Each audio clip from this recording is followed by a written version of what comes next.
Topic में आपको ninth का जो भी हिस्ट्री है वो रिकॉल होगा, क्योंकि हाँ। फ्रेंच रिवॉल्यूशन में आपकी नाइन्थ की जो फ्रेंच रिवॉल्यूशन हुई थी, जहाँ पे कोर जो है, जहाँ से फ्रेंच रिवॉल्यूशन का कोर है, जो जहाँ से स्टार्ट हुआ एक्चुअली में फ्रेंच रिवॉल्यूशन, ठीक है ना। क्योंकि टॉपिक आज इम्पोर्टेंट टॉपिक है। इंट्रोडक्शन करेंगे हम, जैसे कि आपको हम देखिए स्क्रीन शेयर कर रहे हैं। जैसे देखिए यहाँ पे राइज ऑफ नेशनलिज्म, आपका एनसीईआरटी का बुक है ये, ठीक है। जी जी। सभी को दिख रहा है, विजिबल है? हाँ लोग बता दोगे? मेरी आवाज़ सही आ रही है आप लोग को? हाँ। हाँ कोई प्रॉब्लम, किसी को भी कोई प्रॉब्लम? आप लोग सब लोग इंटरेक्ट करना है, ठीक है ना। ओके। हाँ। और वो दूसरा बच्चा जो Atul, hello Atul, hello, hello Atul, hello Atul. Hello hello. Ankit, Atul, आप लोग अपना माइक ऑन करिए, इंटरेक्ट करिए मेरे से। यस सर बोलिए। हाँ, तो हाँ। आप लोगों ने फर्स्ट चैप्टर के बारे में पढ़ा है, रिवाइज किया या पढ़ा है? हेलो। Yes sir. नाइन्थ का फ्रेंच रिवॉल्यूशन रिकॉल है, आप लोग को याद है? नाइन्थ का फ्रेंच थोड़ा मोड़ा रिवॉल्यूशन सर। थोड़ा थोड़ा मोड़ा? मोड़ा। चलिए ठीक है, आज मैं रिकॉल कर दूंगा सब, ठीक है। और ओके सर। और बच और बच्चे आ जाएं या फिर स्टार्ट करें, जैसा आप लोग बोले। और बच्चे आएंगे तो सही रहेगा। थोड़ी देर और वेट कर लिया जाए क्या? क्या बोलते हो आप लोग, जल्दी बताओ। सर हाँ। 5 मिनट्स, 5 to 10 मिनट्स5 मिनट। ओनली। ओके ओके, मैं वेट कर रहा हूँ, इसलिए मैंने स्टार्ट अभी नहीं करा है।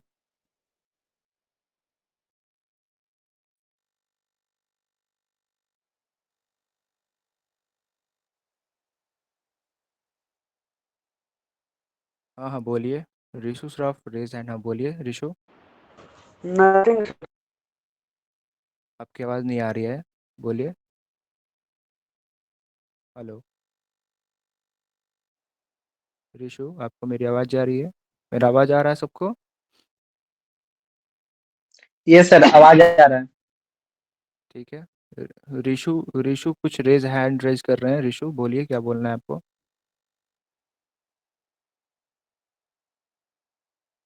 अभी कशिश ऐड हुई है, कशिश क्या मेरा आवाज़ आपको क्लियर आ रहा है? हाँ आ रहा है। ओके। रिशु ने माइक ऑफ कर दिया हैंड रेज करके।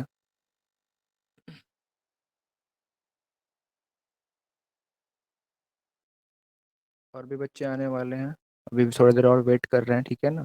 सारे बच्चे ऐड हो जाएंगे तो फिर क्लास स्टार्ट करेंगे, ठीक है। आप लोग को इंटरेक्ट करते रहना है, सारे बच्चों को इंटरेक्ट करते रहना है, ठीक है ना। कहीं भी कोई डाउट हो, किसी भी, यस सर, बिल्कुल। हाँ किसी भी टॉपिक में, कहीं भी जहाँ भी आप लोग को प्रॉब्लम हो, हैंड रेज करना है। या फिर आप लोगों को, अगर मैं नहीं देख पाऊंगा क्योंकि मैं स्क्रीन शेयर करूंगा, तो अगर मैं आप लोग को नहीं देख पाता हूँ हैंड रेज, ठीक है ना, तो आप लोग को माइक ऑन करके ज़रूर बोलना है, ठीक है। सारे बच्चे बोल नहीं पा रहे हैं तो हैंड रेज कर दे कि हाँ बताएंगे, ठीक है ना। सारे बच्चे जितने भी ऐड हुए हैं सब।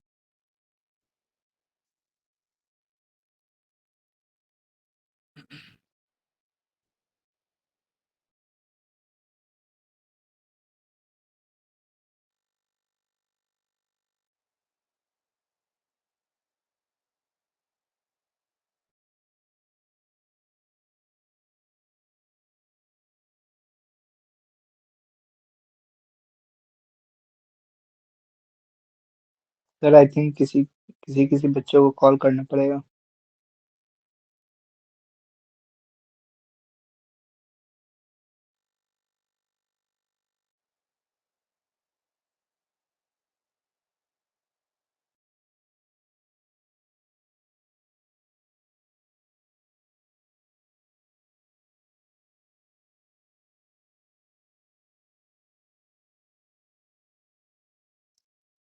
हम वो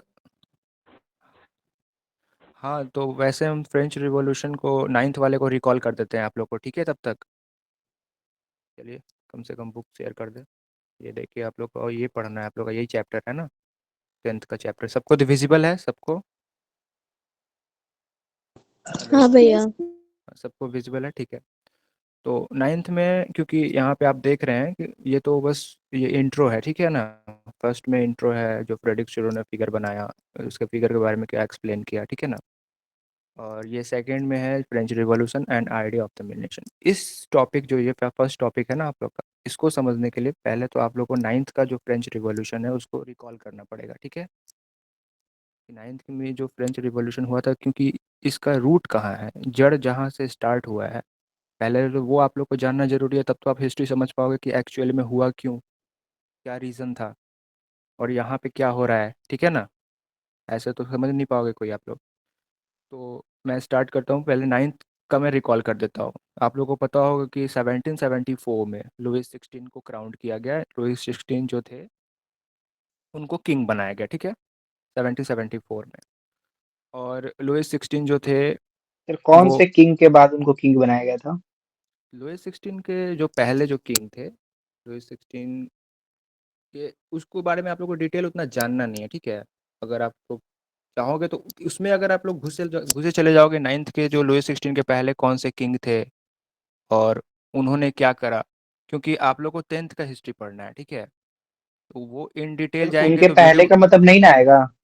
नहीं नहीं नहीं, वो ये नाइन्थ का चैप्टर मैं आप लोग को रिकॉल करा रहा हूँ, ये टेंथ में नहीं पढ़ना है, कहाँ मतलब पे वो यहाँ पे। इम्पोर्टेंट नहीं है? नहीं इंपॉर्टेंट है, बस मैं इसलिए बता रहा हूँ क्योंकि आप लोग यहाँ पे रिलेट कर पाओ, क्योंकि ये जो पढ़ना है ना आप लोग को, ये देखो, French revolution and idea of the nation, ठीक है। तो बस मैं इसलिए लुइस 16 का नाम भी मैं इसलिए ले रहा हूँ क्योंकि नाइन्थ में आप लोग को पढ़ना था लुइस 16 के बारे में, उसके पहले वाले किंग के बारे में आप लोग को उतना जानना भी नहीं था, अगर आप लोगों को याद भी होगा तो, ठीक है। तो वैसे मैं आपको बस ये रिकॉल करना चाह रहा हूँ कि फ्रेंच रिवॉल्यूशन ये जो आइडिया ऑफ नेशन और एक्चुअली में एस्टेब्लिश हुआ। बाद में फिर नेपोलियन आया। नेपोलियन से पहले जो वहाँ का जैकोबिन क्लब का जो वहाँ पे हेड था, जिन्होंने लुइस 16 को हटाया, ठीक है। तो उन्होंने ये सब क्या प्रोसेस हुआ, क्यों हुआ, ये सब चीज़ के लिए मैंने लुइस 16 का नाम मेंशन किया है कि नाइन्थ क्लास में लुइस 16 के बारे में आप लोगों को पढ़ना है, ठीक है। तो उन्हें क्राउंड किया गया, क्योंकि स्टार्ट ही वहीं से होता है, नाइन्थ का जो आप लोग का सिलेबस है वहीं से स्टार्ट ही होता है कि लुइस 16 को सबसे पहले तो राजा बनाया गया। और लुइस 16 जब राजा बने तो उनका जो ट्रेजर था, यानी उनका जो, जिसमें मतलब बैंक कह सकते हैं ना, उस जमाने का जो बैंक था, जैसे हम लोग का भी आरबीआई है ना, रिजर्व बैंक ऑफ इंडिया, जो उनका ट्रेजर खजाना का जो उनका वो था, वो एकदम खाली था। और क्यों खाली था खजाना, क्योंकि उस टाइम पे अनएम्प्लॉयमेंट बहुत ज़्यादा था, ठीक है ना। और जनसंख्या बढ़ रही थी ना, पॉपुलेशन बढ़ रहा था।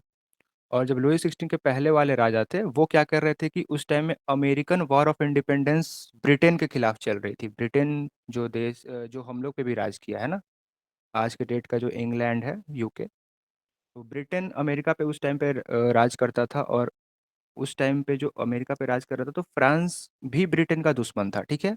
क्योंकि फ्रेंच में अलग किंग थे, ब्रिटेन के किंग अलग थे, और हर जगह पे फ्रांस और ब्रिटेन के किंग में आपस में कंपटीशन चलता था। आपने अगर थोड़ा बहुत जाना होगा या पढ़ा होगा इंडियन हिस्ट्री के बारे में, या आप लोग नहीं जानते होंगे, तो इंडिया में भी फ्रेंच लोगों में और ब्रिटिश लोगों में लड़ाई हुई थी। एम्पायर के अपने अपने मतलब कि क्या बोलते हैं उसको, एक सुपरबेसी के लिए कि हम बड़े तो हम बड़े, समझ रहे हो, ठीक है ना। तो इन सब चीज़ के लिए उन लोगों में। और कोई जुड़ा है क्या, किसी का रिक्वेस्ट भी आया है, नहीं आया है। तो हाँ, तो अमेरिका में ये तो अमेरिकन को ये लोग हेल्प करने लगे, ठीक है, दुश्मन का दुश्मन दोस्त। तो अमेरिकन को ये लोग हेल्प करने लगे, और अमेरिकन को हेल्प कर रहे थे तो भाई उसके लिए तो पैसा लगता है ना। तो उन्होंने पैसा वहाँ खर्च किया, इन लोग का बहुत ज़्यादा राजशाही था, बहुत ज़्यादा राजशाही पे खर्चा था, और मिलिट्री पे खर्चा था, उस टाइम के मिलिट्री पे। और ये लोग का अपना कोई इनकम नहीं था, क्योंकि यूरोप में आप लोग जानते हो कि जो सोर्स ऑफ इनकम होता है वो टैक्सेशन, मैक्सिमम टैक्स है। और टैक्स तो आप किस पे लगाओगे, लेबर पे लगाओगे, जो थर्ड क्लास उस टाइम पे नाइन्थ क्लास के हिसाब से थर्ड क्लास लोग जो आज के डेट में जो लेबर थे, और बाद में वो लोग अ, आपके वो क्या बोलते हैं उनको, पीजेंट बन गए, पीजेंट जो कि फार्मर थे, ठीक है ना, वो लोग सारे थे। तो उन लोग पे टैक्स लगाने के लिए लुईस 16, जब लुईस 16 राज में आया तो वो उसका तो भाई खजाना खाली था, तो लुईस 16 राज में आया और कहानी, और भाई उसका तो खजाना खाली था, और प्लस में देखा कि राज कैसे किया जाए यहाँ पे, ठीक है ना। तो हमारे लुईस 16 भाई ने क्या किया कि टैक्स बढ़ा दिया, ठीक है। और टैक्स बढ़ाने लगा। फिर क्या किया कि इन्होंने जो मीडिया वाला जो प्रोसेस होता है, जिसको क्या कहते हैं, सेंसरशिप कहते हैं। सेंसरशिप एक वर्ड होता है जिसमें कि आप खुल के किसी के खिलाफ कुछ भी बोल सकते हैं। जैसे डेमोक्रेसी में है ना कि आप अगर हो तो आप किसी को पसंद नहीं करते हो तो आप किसी के खिलाफ कुछ भी बोल सकते हो, ठीक है। तो वो सेंसरशिप को लुईस 16 जो थे, किंगशिप में हर जगह उसके पहले वाला राजा या कोई भी किंग आएगा तो सेंसरशिप को खत्म ही करेगा, क्योंकि किंगशिप में ऐसा होता है, ठीक है। हेलो। सबको मेरी आवाज़ आ रही है? सबको क्लियर सुनाई दे रहा है? हेलो। हेलो। सब लोग बता देंगे? Hello. Yes sir, yes sir. हाँ, समझ में आ रहा है मैं क्या बता रहा हूँ, क्या बोल रहा हूँ? यस सर, हाँ हाँ हाँ। ठीक है, ठीक है। तो वहाँ पे ये 2-3 रीज़न थे, और लुईस 16 ने काफ़ी प्रेशर पीजेंट बाँट दिया हुआ था। पीजेंट्स पे काफ़ी टैक्स लगा दिए, अनएम्प्लॉयमेंट बढ़ गया, काम नहीं दे रहे हैं कुछ करने के लिए। और भी, और वहाँ पे जैसे कि पूरे पूरे फ्रेंच में ऐसा नहीं था कि सिर्फ फ्रेंच बोलने वाले ही लोग थे, और भी जगह-जगह और भी अलग-अलग भाषा बोलने वाले लोग थे, ठीक है ना? तो ये सब भी ये लोग काफ़ी भड़के हुए थे इन पे, ठीक है। तो फिर एक्चुअली में क्या हुआ कि 1789 में वहाँ पे एक प्रिजन था, ठीक है। तो उस प्रिजन पे क्या हुआ, ये आपको नाइन्थ का चीज़ मैं रिकॉल कर रहा हूँ, ठीक है। ये नाइन्थ में आप लोग को पढ़ना था। तो वो उस प्रिजन पे उन लोगों ने हमला कर दिया, और वो प्रिजन पे हमला करने के बाद लुईस 16 को ओवरथ्रोन किया गया। वहाँ पे बहुत ज़्यादा रिवॉल्ट हुआ, बहुत ज़्यादा तोड़-फोड़ किया गया, ठीक है। और वो प्रिजन का जो फोर्ट था, फोर्ट का एग्जैक्ट मुझे नाम नहीं याद है, ठीक है। तो उस फोर्ट पे आप लोगों को उन लोगों ने कब्जा वब्जा कर लिया। फिर नेशनल असेंबली, लोगों ने national assembly in the sense कि वहाँ पे एक कॉन्स्टिट्यूशनल मोनार्की एस्टेब्लिश कर दिया, जहाँ पे लुईस 16 पे प्रेशर डाला गया कि भाई अब आप किंग तो रहोगे, लेकिन किंग एक्चुअली में आप वैसा नहीं करोगे जैसा आप चाहोगे। अब आपको एक कॉन्स्टिट्यूशन बनाना होगा, एक डेमोक्रेसी के हिसाब से चलना होगा, हमारे लिए सोचना होगा, ठीक है। लेकिन इस बीच में एक फिलोसफर थे, उनका भी नाम मैं रिकॉल नहीं कर पा रहा हूँ, क्योंकि नाइन्थ का चीज़ है तो मैं आप लोगों को बस 10th के बारे में पढ़ा रहा हूँ, इसलिए नाम रिकॉल नहीं कर पा रहा हूँ, ठीक है। तो फिर वो आ गए इसमें, बीच में आ गए, और उन्होंने क्या किया कि 1789 पे जब लुईस 16 क्या हुआ कि इनको ओवरथ्रोन किया गया, तो वो बीच में मतलब कि वो आ गए थ्रोन पे, ठीक है। उन्होंने वहाँ पे आके कब्जा कर लिया। और मैं आप लोगों को नाम उनका मेंशन कर दूंगा जब मैं आपको पीडीएफ डालूंगा, तो ठीक है, नाइन्थ का। अगर आप लोगों को जरूरी नहीं है, क्योंकि ये क्वेश्चन पूछेगा नहीं 10th क्लास के, मैं बस रिकॉल कर रहा हूँ एक स्टोरी के बेसिस पे, ठीक है ना। तो ये सब क्वेश्चन नहीं आने वाले आपके पेपर में। आपके पेपर में यहाँ पे आने वाले, जिसको मैंने अभी स्टार्ट भी नहीं किया है। तो उन्होंने वहाँ पे ओवरथ्रोन किया, और वो 1993 तक वहाँ पे रहे, ठीक है ना। 1789 से 1993 तक वो वहाँ पे कब्जा करके रहे। वो फिलोसफर थे और एक्टिविस्ट कह सकते हैं उनको। उन्होंने बहुत अच्छे-अच्छे काम किए थे, मतलब कि नेपोलियन भी बहुत ही अच्छा था, लेकिन उन्होंने बहुत अच्छे-अच्छे काम किए। वो उन्होंने भी इक्वालिटी की बात की थी, उन्होंने सेंसरशिप हटाने की बात की थी, उन्होंने बहुत अच्छे-अच्छे काम किए थे, लेकिन वो ऐसा-ऐसा काम कर रहे थे जिससे उनके भी लोग को प्रॉब्लम हो रही थी। समझ रहे हैं आप लोग? जैसे कि उनके भी लोगों को प्रॉब्लम होने लगी, उनके भी लोग कहने लगे कि भाई बस कर दो यार, इतना ना करने लगो कि पता चले कि हम लोग को ही देश छोड़ के भागना पड़े। तो इस रीज़न से उनको भी ओवरथ्रोन कर दिया गया। और उसी टाइम पे नेपोलियन जो थे, वो मिलिट्री लीडर थे। उन्होंने 1789 के भी जो रिवॉल्ट था, जो रिवॉल्यूशन था, फ्रेंच रिवॉल्यूशन, उसमें भी उन्होंने एक बहुत ही अपनी अपना मेन रोल प्ले किया था। एक्चुअली मिलिट्री लीडर थे, और मिलिट्री का मेन रोल था रिवॉल्ट में। मिलिट्री के सपोर्ट से तो भाई देश में कुछ भी करा जा सकता है, तो वो मिलिट्री लीडर थे नेपोलियन, ठीक है। तो उन्होंने क्या किया कि जब ये ओवरथ्रो 1993 में हुए, और इन्होंने वोट का भी अधिकार दिया था, किन्होंने, जो 1789 से 1993 के बीच में जो एक फिलोसोफर और एक्टिविस्ट थे, उन्होंने, उनका नाम एक्चुअली बहुत बड़ा और लंबा लेंदी है यार, तो इसके लिए सॉरी, मैं याद नहीं कर पा रहा हूँ, ठीक है। तो उन्होंने क्या किया कि राइट टू वोट का भी सबसे पहला, फ्रेंच में राइट टू वोट का उन्होंने ही सबसे पहले लागू किया था, ठीक है ना। लेकिन राइट टू वोट में भी वोमेन लोग नहीं थे। तो औरतों को अधिकार नहीं मिला था राइट टू वोट का, ठीक है ना। तो वुमेन, उस टाइम में जो औरत लोग थी वो परेशान हो गई कि यार, तो हमें तो कुछ अधिकार नहीं मिल रहा है, हमने भी तो बराबर रिवॉल्यूशन किया है, हमने भी बराबर विद्रोह किया है किंग का। तो इस रीज़न को लेते हुए वुमेन लोगों ने क्या किया, 1991 में अपने रिवॉल्यूशन को वो अपने लेवल पे शुरू कर दिए। खुद से मैं भी रिवॉल्यूशन, वो लोग भी रिवॉल्यूशन करने लगेंगी। तो इस रिवॉल्यूशन को देखते हुए वो जो जो नए किंग बने थे लुईस 16 के बाद, तो उन्होंने क्या किया कि वुमेन को एम्पावर करने के लिए क्या किया कि वुमेन को मतलब बोलने का अधिकार दे दिया, बराबर में बैठने का अधिकार दे दिया। मतलब पहले बहुत ज़्यादा एक लेबर, थर्ड क्लास लेबर जैसा वुमेन का उन लोगों के नज़र में एक वुमेन का वो था, मतलब कि क्या बोलते हैं, वुमेन का कैरेक्टर था कि हाँ, वो बराबर में बैठ नहीं सकती हैं, बराबर में खड़ी नहीं बोल नहीं सकती हैं, ठीक है ना, अपनी बात नहीं रख सकती हैं। तो इस मैटर में थोड़ा बहुत उन्होंने उन वुमेन को राहत दिया था, लेकिन राइट टू वोट अभी भी नहीं मिला था। और आप लोगों को पता होगा कि फ्रांस में राइट टू वोट का अधिकार वुमेन को 1946 में मिला है, ठीक है। 1946 में वुमेन को राइट टू वोट का अधिकार मिला है। और एक्चुअली में तो 1848 में जो एज ऑफ रिवॉल्यूशन में आप लोग को पढ़ना है कि वहाँ पे भी वुमेन को राइट टू वोट का अधिकार नहीं मिला था। अभी आप लोग इस चैप्टर में आगे पढ़ोगे, वहाँ भी एक बार और जब नेपोलियन गया, फिर ट्रीटी ऑफ वियना हुआ, ठीक है ना। तो अभी अब आगे पढ़ाएंगे, लेकिन वुमेन को राइट टू वोट 1946 में मिला था, ठीक है। तो अब हम स्टार्ट करते हैं कि अब बात करते हैं, क्योंकि नेपोलियन का चर्चा इसमें है, तो अब हम बात करते हैं कि ये चैप्टर क्या कहता है, ठीक है। पहले तो चैप्टर 1 है, हिस्ट्री का बात कर रहा है कि rise of nationalism in Europe. Nationalism actually में होता क्या है, ठीक है। सबसे पहले आप लोग नेशनलिज्म को जानिए कि होता है नेशनलिज्म क्या है, कि डेफिनेशन क्या है नेशनलिज्म का, ठीक है ना। तो नेशनलिज्म एक ऐसा चीज़ है जैसे कि आप देश में हो, आप इंडिया में थे, आप पे ब्रिटिश राज कर रहे थे, अंग्रेज आप पे शासन कर रहे थे, ठीक है। तो आपके देश का कल्चर अलग है, आपके देश का लैंग्वेज अलग है आपके देश के लोग सारे अलग अलग कल्चर से, अलग अलग नेचर के, अलग अलग बिहेवियर के हैं, पहनावा ओढ़ावा, मतलब कि उठना बैठना सब अलग अलग है। तो इन सबको यूनाइट करना, ठीक है, इन सबको यूनाइट करने का जो प्रोसेस है, इन सबको जो एक साथ लाने का जो प्रोसेस है, वो कल्चर प्रोसेस हो, लैंग्वेज प्रोसेस हो, जो भी प्रोसेस हो, एक कॉमन, जैसे कि इंडिया में हर जगह जाइएगा, हर स्टेट में तो अलग अलग लैंग्वेज है, लेकिन इंडिया का कॉमन लैंग्वेज क्या है, हिंदी या फिर इंग्लिश है कि नहीं। तो ये जो क्या करता है, इंडिया को यूनाइट करता है कि इंडिया एक नेशन है।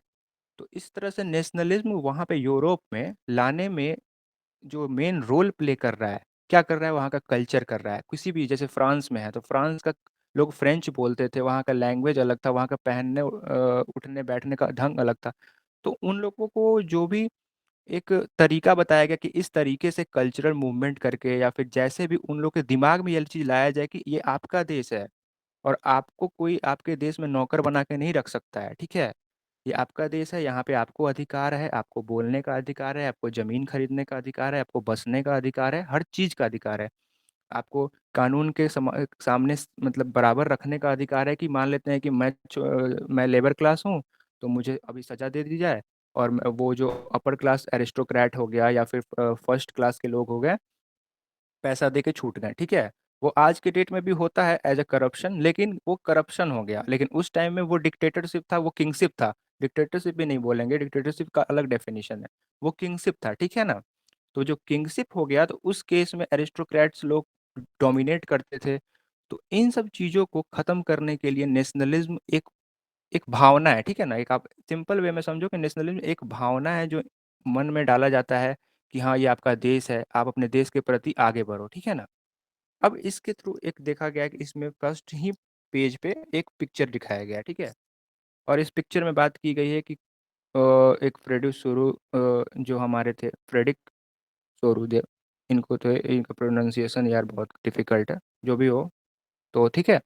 ये एक पेंटर थे, समझ गए, फ्रेंच आर्टिस्ट थे, ठीक है। इन्होंने सपना देखा एक दिन, भाई जैसे हम लोग हैं, कभी भी आप भी होंगे, कोई भी होगा जो सपना देखते रहता होगा, कुछ भी सपना देख दिए और भाई बना दिए पेंटिंग, ठीक है।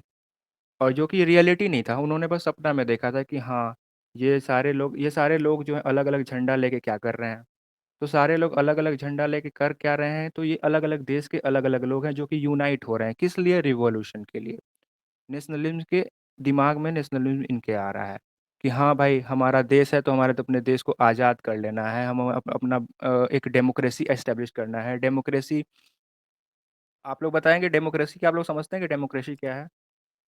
एवरीवन, मैं डेमोक्रेसी वर्ड यूज़ कर रहा हूँ, सबको पता है डेमोक्रेसी क्या है। यस हाँ सर। पता है। हाँ ठीक है, तो डेमोक्रेसी एक लाने की बात करने लगे, मतलब कि इस चीज़ को वो सोचने लगे और उन्होंने पेंटिंग बना दी।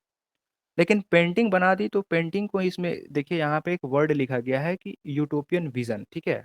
यूटोपियन विजन यहाँ पे एब्सोल्यूट, यहाँ पे देखिए, आपको मैं आपको दिखाता हूँ। जस्ट मिनट, यहाँ पे आप देखोगे, एक मिनट, देखो यहाँ पे अंडरलाइन, मैं यहाँ पे कर, सॉरी सॉरी, यहाँ पे मैं अंडरलाइन कर देता हूँ। देखिए यहाँ पे क्या लिखा हुआ है, यूटोपियन विजन लिखा हुआ है, देख रहे हैं एक वर्ड। यूटोपियन विजन का मतलब क्या हुआ? यूटोपियन विजन का मतलब यही हुआ कि इन्होंने ऐसा एक सपना देखा जो सपना एक्चुअली में पॉसिबल नहीं था, मतलब उस टाइम पे पॉसिबल नहीं था, क्योंकि वहां पे सब जगह किंगशिप था, ठीक है। तो इन्होंने बस पिक्चर बना दी, और पिक्चर का मतलब क्या है, अब मतलब आप लोग समझ लो कि जितने लोग हैं, जितनी कंट्रीज हैं, जैसे कि अमेरिकन कंट्रीज बहुत सबसे पहले इन्होंने आज़ादी पाली थी। तो ये देखिए, ये फ्लैग जो है सबसे आगे निकल चुका है, ये स्टैचू ऑफ लिबर्टी है, ठीक है। इसके एक हाथ में राइट टू, मतलब कि जैसे कि मैं अधिकार, मानव अधिकार की बात की गई है, ठीक है ना, कि हर एक पर्सन का क्या अधिकार है, उसकी बात की गई है। और दूसरे हाथ में जो है एक टॉर्च है। टॉर्च क्या हो गया कि एक रोशनी, ऐसी रोशनी जिससे आपको पता चल सके कि हाँ, एक्चुअली में डेमोक्रेसी की ओर हम लोग जा रहे हैं, फ्रीडम की ओर हम लोग जा रहे हैं। तो उसके लिए जो एक हाथ में इन्होंने टॉर्च ले रखा है, और एक हाथ में इन्होंने क्या ले रखा है, एक हाथ में इन्होंने, ये देखो, ये इस हाथ में इन्होंने ले रखा है बुक, और यहाँ पे ले रखा है इन्होंने टॉर्च, ठीक है। तो ये दो जो चीज़ है, तो एक है बताता है कि हाँ, पब्लिक जो भी लोग हैं उनको कैसे, मतलब वो राइट मिले, अधिकार मिले डेमोक्रेसी में, बोलने का, चलने का, उठने का, बैठने का, हर चीज़ का अधिकार, ठीक है ना। और एक होता है ना कि हाँ, यहाँ से मेरा दिमाग खुल गया कि हाँ, मुझे अब आज़ादी चाहिए, मुझे अब इन लोगों के चक्कर में नहीं पड़ना है, इन लोगों के अंडर में नहीं रहना है।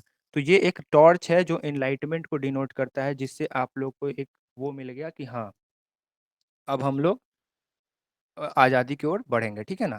अब इसमें वर्ड यूज़ किया गया है, जैसे कि आप लोग देख लो, सबसे पहले आगे अमेरिकन निकल गए, उसके पहले पे पीछे पीछे जो भी देश के फ्लैग्स हैं, जैसे यहाँ देखो, ये फ्रेंच का फ्लैग है, ये वाला फ्लैग जो है, आप लोग देख रहे हो कि ये अभी रास्ते में, ये देखो फ्रेंच का फ्लैग है, ये वाला, ठीक है ना।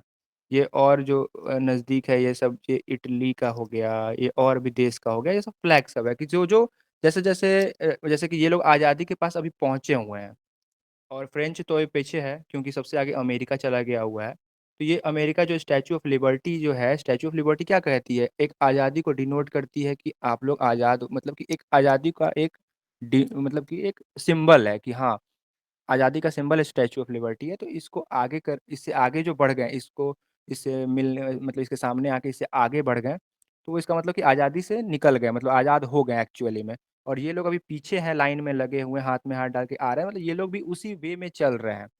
और ऊपर में आप लोग देखोगे कि ऊपर में जो उनके जीसस क्राइस्ट हैं, जो भी इनके धर्म के जो भी देवी देवता लोग हैं, ये लोग ऊपर से ही बहुत प्रेज कर रहे हैं, बहुत खुश हो रहे हैं कि हाँ चलो, आखिर आखिर में ये लोग को मिल गया, हाँ, कि हाँ भाई, टॉर्च मिल गई, इनलाइटमेंट मिल गई, इन लोग को दिमाग में आ गया कि हाँ, इन लोग को आज़ादी चाहिए। इन लोगों ने किंगशिप से, इन लोगों ने राज शासन से, मतलब आज़ादी पाने के लिए ये लोग, कम से कम इन लोग को दिमाग में तो ये चीज़ आया ना एक्चुअली में। अब देखो यहाँ पे बात की क्या गया है कि जैसे कि एक लाइन है यहाँ पे, जैसे कि आप लोगों को समझा दूंगी, एब्सोल्यूटिस्ट इंस्टीट्यूशन क्या होता है, ठीक है ना। कुछ वर्ड्स हैं जो कि एनसीईआरटी में आप लोगों को प्रॉब्लम पहुंचाएगी, इसलिए मैं जैसे वर्ड आप लोगों को बता रहा हूँ कि ये क्या है। इसमें तो ऐसे ही डिफाइन कर दिया गया है कि इसका एक्चुअल मतलब, एक लिटरल मीनिंग आप समझ जाओ कि एब्सोल्यूट इंस्टीट्यूशन एक ऐसा चीज हो गया कि जो पावर, जो मोनार्क की पावर हो, जो किंगशिप के हैंड में रहे, एक आदमी के पास पावर हो, वही पूरे देश को चलाए या फिर वो अपने टेरिटरी को चलाए, ठीक है। इसी को एब्सोल्यूट इंस्टीट्यूशन या फिर एब्सोल्यूट पावर बोलते हैं। बात समझ रहे हो? तो ये एब्सोल्यूटिस्ट इंस्टीट्यूशन का मतलब ही ये हो गया कि एक ऐसा जो रूल हो, ऐसा गवर्नमेंट उसमें रूल करे, जो कि मतलब कि कोई उसमें मर्जी नहीं हो, या कोई पब्लिक की बात ना सुनी जाए, ठीक है ना। पब्लिक को कुछ कहने की, कुछ बोलने की, कुछ अपनी बात रखने की कोई आज़ादी नहीं हो, ठीक है ना। फुल्ली एक तरह से मोनार्कियल, यानी कि किंगशिप वाला रूल को ही इसको यहाँ पे दूसरा नाम दे दिया गया, और कुछ नहीं है, ठीक है। और इसमें आप लोगों को कुछ जानना ही नहीं है। और आप लोग यहाँ पे अब देखो, इसमें आगे बढ़ोगे तो अब देखोगे कि एक्चुअली में इसमें ये सब में जितना भी देखिए, स्टेट लोग का नाम मेंशन किया गया है कि सारे सारे जो भी लोग हैं, तो सबसे आगे है वो क्या है, यूनाइटेड स्टेट और स्विट्जरलैंड है, ठीक है। यहाँ पे आप लोग देखो, मैं बता रहा था ना कि अमेरिका, यहाँ देखो यूनाइटेड स्टेट्स है, स्विट्जरलैंड है, सबसे आगे है ये, ठीक है। और थोड़ा सा ये गड़बड़ हो जा रहा है। और उसके बाद यहाँ पे फिर उसको फॉलो फ्रांस कर रहा है। फ्रांस की जो ट्राई कलर वाली देखो यहाँ पे ट्राई कलर वाली जो है, ये ट्राई कलर वाली ये वाली है, देखो ठीक है ना, ये ट्राई कलर वाली है, तो ये फ्रांस की है। तो उसको फॉलो कौन कर रहा है? फ्रांस कर रहा है। फिर उसके पीछे कौन है? जर्मनी है। फिर उसके पीछे कौन है? इसी के बारे में एक्सप्लेन किया गया है कि ये सारे लोग पीछे पीछे उस फिगर में आ रहे हैं और सब लोग अपने आज़ादी के राह पे चल रहे हैं। अब इस चीज़ से आगे बढ़ते हैं, तो यहाँ पे आप लोग यहाँ पे देखोगे कि इसमें ऐसा कुछ ऐसा सच नहीं है जिसके बारे में आप लोग को इतना भी एक्चुअली में जानना चाहिए कि हाँ, कि ये बहुत ज़रूरी चीज़ है या फिर बहुत इंपॉर्टेंट चीज़ है, ठीक है ना? अब इसमें एक वर्ड आप ये देख लोगे कि बहुत इंपॉर्टेंट है, जो कि एग्जाम के पर्पस में मैं आपको समझा रहा हूँ। एग्जामिनेशन के पर्पस पे क्या इंपॉर्टेंट क्वेश्चन आते हैं, क्या पढ़ाना है आप लोगों को, ठीक है ना? तो ये एक वर्ड है प्लेबिसाइड। देखो यहाँ पे एक न्यू वर्ड है, प्लेबिसाइड के बारे में यहाँ बात की गई है। प्लेबिसाइड वर्ड इसमें भी यूज़ किया होगा। प्लेबिसाइड का मतलब एक्चुअली में होता उतना कुछ, मतलब जैसे कि वर्ड हार्ड है, कहने का कुछ है नहीं। बस सिंपल है कि भाई राइट टू वोट मिल गया, ठीक है ना? कि हाँ, प्लेबिसाइड एक वर्ड हो गया जिसमें आपको वोट देने का अधिकार, एज ए कहने लगे कि जो भी मतलब जो गवर्नमेंट है उसको वोट से चुना जाए, वोटिंग से चुना जाए, किंगशिप ऐसे नहीं कि हाँ राजा का बेटा राजा बन गया, ठीक है? इजिली आप लोग इस तरह से समझो कि प्लेबिसाइड्स कहीं भी आप लोग को दिख जाए नया वर्ड के तौर पे, तो उसमें पता चलेगा कि पता चला कि बच्चे फंस गए कि हाँ ये क्या वर्ड आ गया। लेकिन कुछ ऐसा वर्ड नहीं है, बस एक वोटिंग करने का पर्पस है कि हाँ इससे वोट आप लोग को इस वर्ड से वोट करना है कि हाँ वोटिंग करके गवर्नमेंट बनानी है, बस इतना दिमाग में डाल लो कि वोटिंग करके गवर्नमेंट बनानी है। अब हम लोग आते हैं फ्रेंच रिवॉल्यूशन के बारे में। तो आप लोग देख रहे हो कि हाँ मैंने जहाँ ख़त्म किया था कि लुइस 16 को ओवरथ्रोन किया गया, कब? 1789 में, ठीक है? और नेशनलिज्म लाया गया।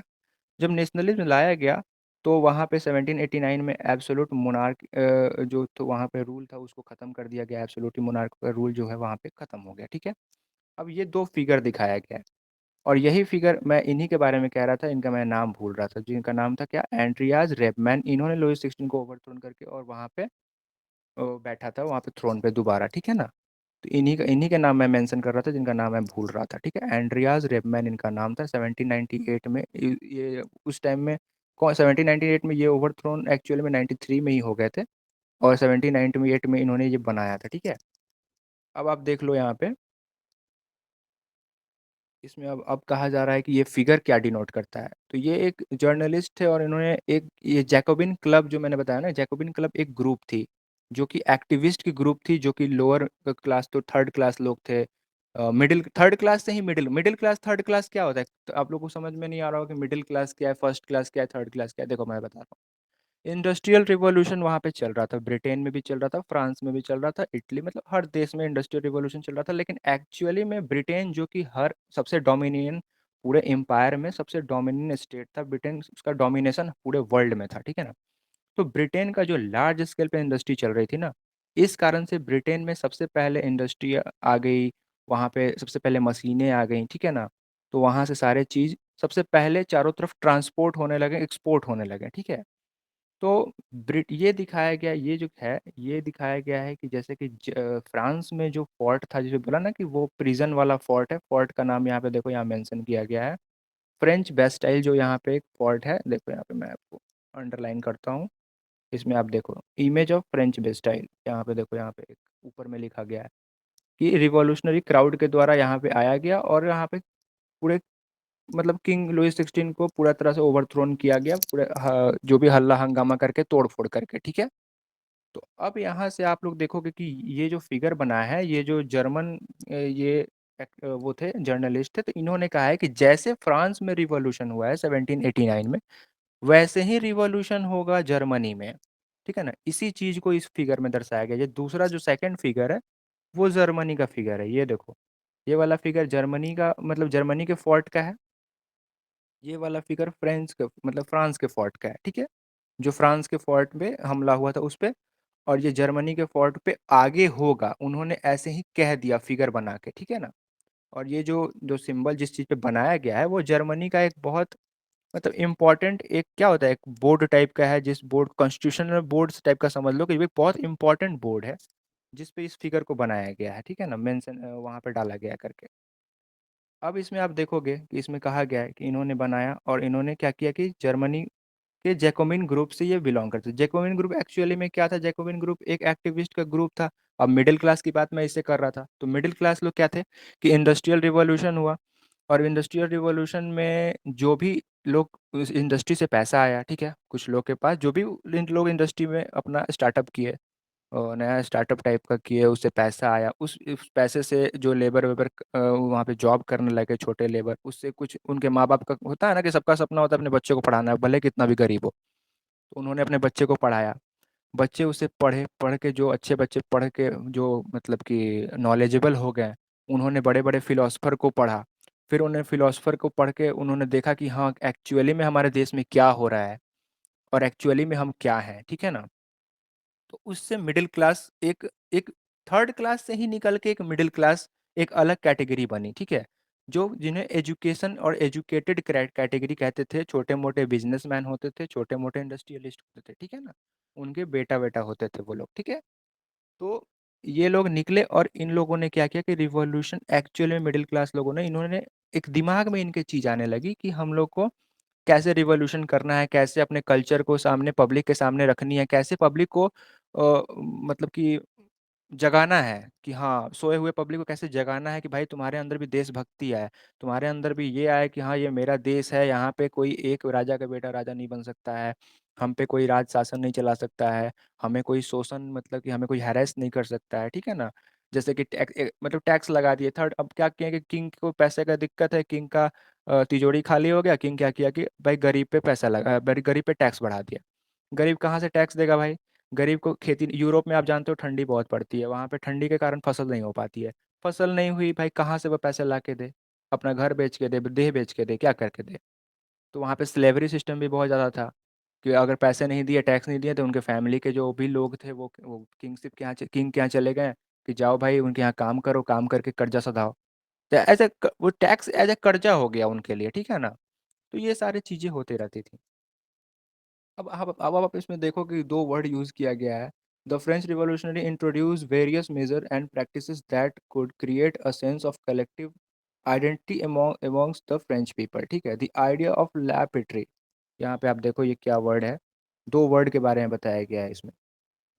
एक है ला पेट्री, द फादरलैंड, और एक है ला सिटियोन, यहाँ पे देखो ऊपर में है ला सिटियोन, ठीक है।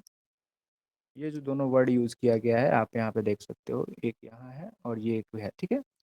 तो इसका मतलब क्या था, फादरलैंड, जैसे क्या हम कहते हैं भारत माता की जय, हम अपनी क्या बोलते हैं, अपने भारत को क्या बोलते हैं, भारत माता। तो जो भारत माता है वैसे उन्होंने एक वर्ड लाया, ये फ्रेंच वर्ड है ला पैत्री। ला पैत्री का इन द सेंस की जैसे कि होता है ना मेरे मतलब कैसे नहीं कह सकते कि फ्रेंच पापा ऐसे नहीं बोला जा सकता, लेकिन हाँ जैसे कि फ्रांस मेरा फ्रांस मेरा फादर, मतलब इन द सेंस कि ऐसे ही वर्ड यूज़ किया गया है। ला पैत्री मतलब कि मेरे पिता हैं, फ्रांस जो मेरा देश है वो मेरे पिता हैं, ठीक है। एज अ फादर उन लोगों ने अपने देश को बताया। और ये ले सिटियोन जो है, उन्होंने अपने आप में कहा कि जो मेरे सारे सिटीजन्स हैं देश के, वो सारे सिटीजन्स इक्वल हैं। वो जो मोनार्की था, मोनार्की के टाइम में जो सिटीजन्स लोग आपस में ये कहते थे कि हाँ हम बड़े भाई, हम फर्स्ट क्लास, आप थर्ड क्लास, ये सारे चीज़ जो सारे सिस्टम थे उनको ख़त्म करने के लिए कहा गया कि भाई देखो United community and enjoying equal rights under a constitution, इसमें मेंशन कर दिया गया है कि क्या था, सिटीजन्स जो थे वो बराबर हो गए, ठीक है, सब लोग एक बराबर सिटीजन्स हो गए। अब इसमें कहा गया है कि न्यू न्यू फ्रेंच फ्लैग को पूरे देश में, जैसे कि आप बताओ कि उसमें अलग अलग अलग अलग कल्चर के लोग थे, अलग अलग लैंग्वेज के लोग थे। तो अब कहा गया कि अब जैसे कि 89 के बाद जैसे कि एक तरह से समझो कि हाफ डेमोक्रेसी वहाँ पे एस्टेब्लिश हो गई थी, फुल डेमोक्रेसी नहीं कहेंगे क्योंकि उन्होंने भी बहुत गलत काम किया था। तो फुल डेमोक्रेसी की बात तो नहीं कहेंगे, लेकिन हाफ डेमोक्रेसी आ गई थी क्योंकि वोटिंग का राइट मिल गया था, इक्वल लॉ इक्वल हो गया हुआ था, तो ये सारी चीज़ आ गई थी, तो हाफ डेमोक्रेसी ग्रेसी आप इसको कह सकते हैं वहाँ पे आ गई थी, ठीक है ना। नेपोलियन के टाइम में भी हाफ डेमोक्रेसी आ गई थी, लेकिन नेपोलियन का जो सोच था, उसका जो थिंकिंग था, वो उसका थिंकिंग था कि पूरे दुनिया पे कब्जा करना, वो एक अलेक्जेंडर टाइप का उसका थिंकिंग था। वो पहले तो लोग को ललचा दिया कह के कि हाँ भाई आप लोग मेरे साथ आओ, मेरा थिंकिंग है कि सबको मैं डेमोक्रेटिक एक स्टेट दूंगा। लेकिन वो बाद में लोगों को पता चला कि भाई ये तो हम लोग का यूज़ कर रहा है, एक्सेसिव ऑफ मिलिट्री भर्ती करने लगा, ठीक है ना। अपॉइंटमेंट बहुत ज़्यादा मिलिट्री लोग को आप अपने सेना में भर्ती करना क्यों करने लगा, क्योंकि वो लोग देखने लगे कि भाई यहाँ पे हमको अलग अलग देश, जैसे किसी भी देश में गया, जैसे फ्रांस से निकल के किसी भी देश में चला गया, इटली चला गया या फिर अलग-अलग जगह ग्रीक चला गया, तो हर जगह उसका वो सोचता रहता था कि भाई यहाँ पे इस देश में हम कब्ज़ा कर लें। अपना जो मेरा जो आइडिया है, इस आइडिया के माध्यम से लोग को पहले होता है ना कि प्यार से बहला-फुसला के और फिर वहाँ पे कब्ज़ा कर लें और वहाँ पे फिर सारे देश पे अपना राज चलाने लगे, राज शासन स्टार्ट कर दे, एस्टैब्लिश कर दे, ठीक है ना? अब आप इसमें देख लो कि ये फ्रेंच फ्लैग को कॉमन कर दिया गया, एक फ्रेंच फ्लैग कॉमन कर दिया गया, ठीक है ना? और जो रॉयल स्टैंडर्ड वहाँ का जो रॉयल स्टैंडर्ड जो फ्लैग, वो जो वहाँ का जो एक किंगशिप वाला फ्लैग था उसको हटा के, ठीक है? क्योंकि अब एक चीज़ आप लोग जान जाओ यहाँ पे कि फ्रांस हो देश या ग्रीक देश हो, तो किसी एक एम्पायर का कब्जा वहाँ नहीं था। जैसे कि फ्रांस के कुछ पार्ट में आपको फ्रांस के ही लोग का कब्जा था, कुछ पार्ट में इटली के किंग का कब्जा था, कुछ पार्ट में और तुमको फ्रांस में मतलब और भी अलग अलग एम्पायर का कब्जा था, जैसे पोर्शिया एम्पायर का कब्जा था, तो और भी बड़े बड़े बहुत दूसरे दूसरे एम्पायर लोग थे, ठीक है? तो वहाँ की अलग अलग फ्लैग्स थी, तो अब एक कॉमन फ्लैग फ्रांस को दे दिया गया, ठीक है ना? और वो ट्राई कलर में था, 3 कलर में था, जो कि आप लोगों ने ऊपर में देखा है, मैंने आप लोगों को दिखाया था। और क्या हुआ कि फिर स्टेट जनरल जो elected by body to active citizens and renamed the national assembly, ठीक है? 1 मिनट, आप सभी को मेरी आवाज़ आ रही है क्लियर? ऐसा नहीं कि मैं बोले जा रहा हूँ। Hello, hello, hello. Yes sir, आवाज आ रही है। सारे बच्चों को आवाज़ क्लियर मेरी आ रही है? समझ में आ रहा है मैं क्या बोल रहा हूँ? यस सर, यस सर, ऐसा आ नहीं रही कि है, मैं आ रही है। ऐसा नहीं कि मैं बके जा रहा हूँ, आप लोग को समझ में नहीं आ रहा है। और अतुल, नहीं कशिश, सर, आप आ लोग को रही है। समझ में आ रहा है? हाँ भैया समझ में आ हाँ रहा है। सर। क्या मैं एक्चुअल में क्या पढ़ा रहा हूँ, कुछ समझ में आ रहा है? क्योंकि हिस्ट्री आ थोड़ा रहा सा है। हिस्ट्री थोड़ा सा कॉम्प्लिकेटेड हो जाता है कि क्या बके जा रहे हैं, कुछ समझ में नहीं, बाउंस कर रहा है। तो अब आप लोगों को बोल देना है, ठीक है? सर आप कहानी बता रहे हैं तो फ्लो में समझ आ रहा है ना। समझ में आ रहा है ना सब चीज़? चलिए तो फिर हाँ से समझ टॉपिक में में। आ रहा है। हाँ, चलिए चलिए, ठीक है ठीक है, आ जाइए आप फिर से टॉपिक पे हम लोग आ जाते हैं। तो यहाँ पे आ जाइए कि हाँ, नेशन स्टेट जनरल जो था वो मतलब कि डायरेक्ट बॉडी हो गई थी, वो इलेक्ट करती थी वहाँ पे, लेकिन उसको नेशनल असेंबली का नाम दे दिया गया। पहले स्टेट्स जनरल थे, उस स्टेट्स जनरल में जो थे वो किंग्स के द्वारा मतलब कि किंग्स चुनते थे, एरिस्टोक्रेट को ही चुनते थे, मैक्सिमम पैसे वाले लोग को। भाई किंग्स को जो फाइनेंस करेगा उसी को ना चुनेगा, जिसको किंग से फायदा हो, सॉरी, जिससे किंग्स को फायदा हो उसी को ना किंग चुनेगा। तो स्टेट जनरल जो वहाँ पे जो वो थे, जो कि एक्टिव सिटीजन को, उसको नेशनल असेंबली बना दिया। अब नेशनल असेंबली में था कि वहाँ पे third citizen, second citizen, middle class सब लोग आ जाते थे, ठीक है? सारे लोग का वहाँ पे भर्ती हो जाता था। अब क्या है कि वहाँ पे आके वहाँ पे वो लोग अपना बात भी रख सकते थे, लेकिन 1789 में जो मिडिल क्लास लोग थे, उन्होंने क्या करा, अब इसमें तो ये चीज़ उतना मेंशन करके दिया नहीं है, ठीक है? लेकिन मैं आप लोग अलग से बता रहा हूँ, ठीक है? 1789 में क्या हुआ कि मिडिल क्लास लोगों ने वहाँ पे अपना एस्टैब्लिश कर लिया, चारों तरफ नेशनल असेंबली एस्टैब्लिश कर ली। लेकिन नेशनल असेंबली एस्टैब्लिश करने के बाद क्या हुआ कि जो थर्ड पार्टी के लोग थे, जो मिडिल क्लास, उसमें से निकल के जो आगे बढ़े थे, वही लोग अपने लेबर क्लास लोगों को इग्नोर करने लगे। वो लोग को अपने जो नेशनल असेंबली है उसमें वो लोग क्या करते थे कि उनको उतना मतलब कि क्या कहें, वैल्यू नहीं करते थे, उनके बात का कोई वैल्यू नहीं रहता था। तो फिर उन लोगों ने देखा कि यार ये तो मतलब कि अब हम ही से निकला है, हम ही से पढ़ लिख के आगे बढ़ गया, पढ़ लिख के आगे बढ़ गया, तो हमारा ही बात नहीं सुन रहा है, फिर हमारा बात कौन सुनेगा? तो ये चीज़ होने लगा, ठीक है? तो इसलिए उन्होंने क्या करा कि उन लोगों ने मूव ऑन कर दिया वहाँ से। उन लोगों ने मिडिल क्लास लोगों से थर्ड पार्टी जो लेबर क्लास थे, वो लोग वहाँ से हट के मूव ऑन करने लगे, ठीक है? अब वहाँ पे इसमें और चीज़ भी मेंशन की गई है कि वहाँ पे जैसे कि जो 1789 से 93 तक जो वो मोनार्क किंग थे, उन्होंने क्या करा कि वहाँ पे जो भी मतलब कि क्या बोलते हैं उसको, ओथ को क्या बोलते हैं, शपथ, हाँ, शपथ लेने का काम उन्होंने कहा कि शपथ मतलब जो, और जो वहाँ पे आज़ादी में लोग मरे हैं, जैसे कि जितने भी के शहीद लोग हैं जिन्होंने आज़ादी में अपना अपना इम्पोर्टेंट रोल प्ले किया है, उनके लिए भी एक क्या होगा कि उनका मतलब कि मूर्ति वूर्ति चौराहा पे बना देना है, जैसे हमारे यहाँ रहता है ना कि भगत सिंह, रानी लक्ष्मीबाई सबका मूर्ति है, वैसे ही वो लोग का भी मूर्ति बनाने की बात की गई कि उन लोगों ने बहुत अपना इम्पोर्टेंट रोल प्ले किया है हमारे नेशन को, फ्रीडम, एज अ फ्रीडम मतलब हाफ फ्रीडम वो लोग, लेकिन फुल फ्रीडम नहीं था, ठीक है? अब आप यहाँ पे देखोगे कि इन्होंने क्या किया कि कस्टम ड्यूटीज और ड्यूज वेयर एबॉलिश्ड। इसमें देखो मेंशन किया गया है कि इंटरनल कस्टम ड्यूटीज क्या है? इंटरनल कस्टम ड्यूटीज़ का मतलब हो गया कि जैसे कि आप फ्रांस में हो, जैसे कि अभी एग्जांपल से समझो, आप इंडिया में बिहार में हो, ठीक है।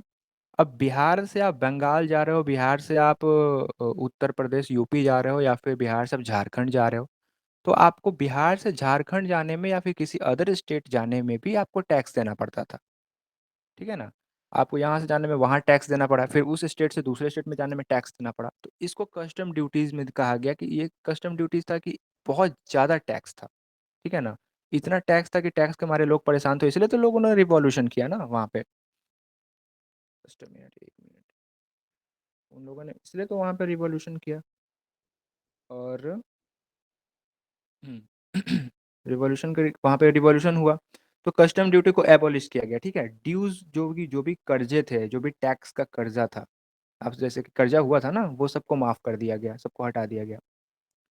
अब क्या किया गया कि वहाँ पे जैसे कि वेट और मेजरमेंट को उसी टाइम पे अडॉप्ट किया गया, जो कि यूनिफॉर्म सिस्टम ऑफ वेट, जैसे कि जोखने तौलने ये सब होता है ना, हमारे यहाँ लोकल लैंग्वेज में बोलते हैं कि किसी चीज़ को तौलना, तो मेजरमेंट करना कि हाँ कितना लीटर है, या फिर मेजरमेंट तो आप लोग जानते ही होंगे क्या मेजरमेंट होता है, तो वो सब करने के लिए उसी टाइम में एक्सेप्ट किया गया, ठीक है ना।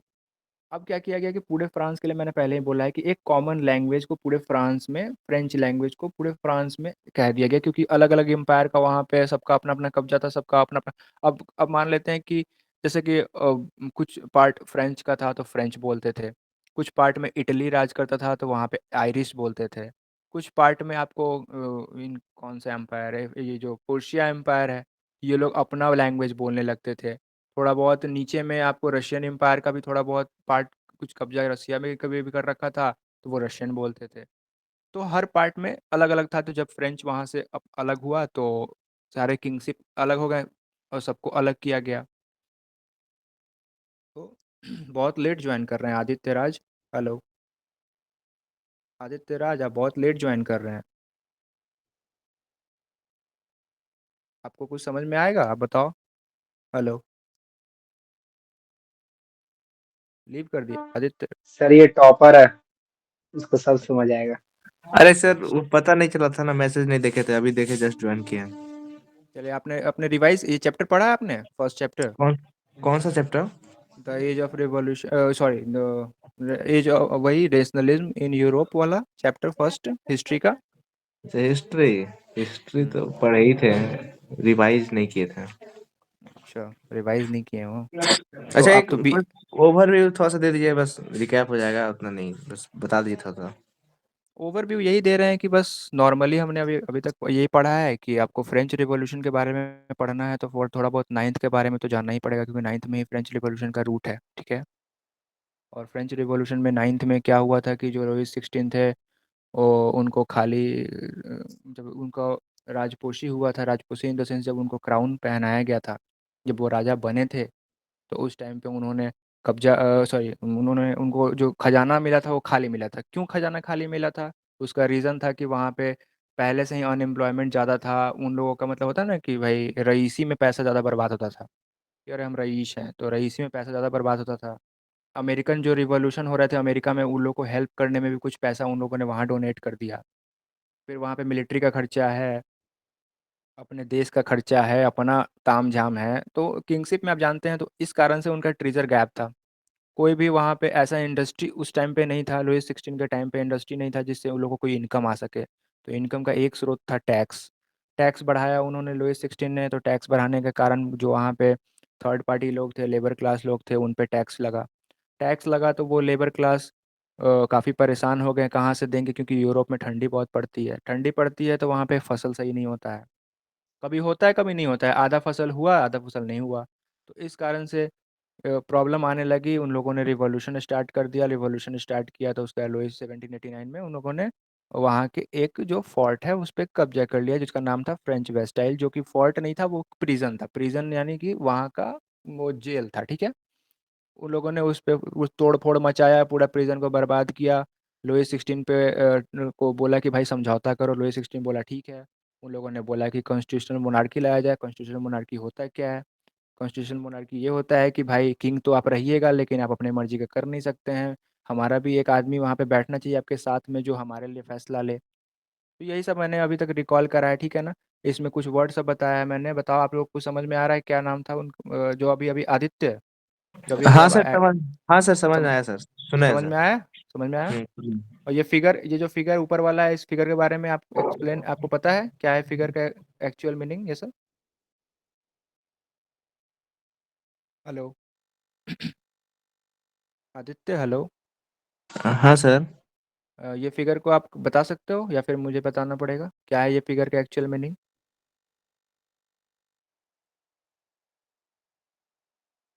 बोलिए। हेलो क्या हुआ, म्यूट क्यों? हम बताएंगे, अगर आपको नहीं समझ में, बताओ आप, आपसे पूछ रहा हूँ मैं। हेलो। अरे सर, इंटरनेट कट हो गया था। हाँ, तो ये फिगर के बारे में आप एक्सप्लेन कर सकते हो मुझे? दिख ही नहीं रहा ठीक से, इतना छोटा छोटा दिख रहा। अच्छा, ठीक है, अब दिख रहा है? आपके बुक, एनसीईआरटी बुक का ये फर्स्ट जो पेज आप खोलोगे तो यही है फर्स्ट पेज पे। बता दीजिए सर आप ही।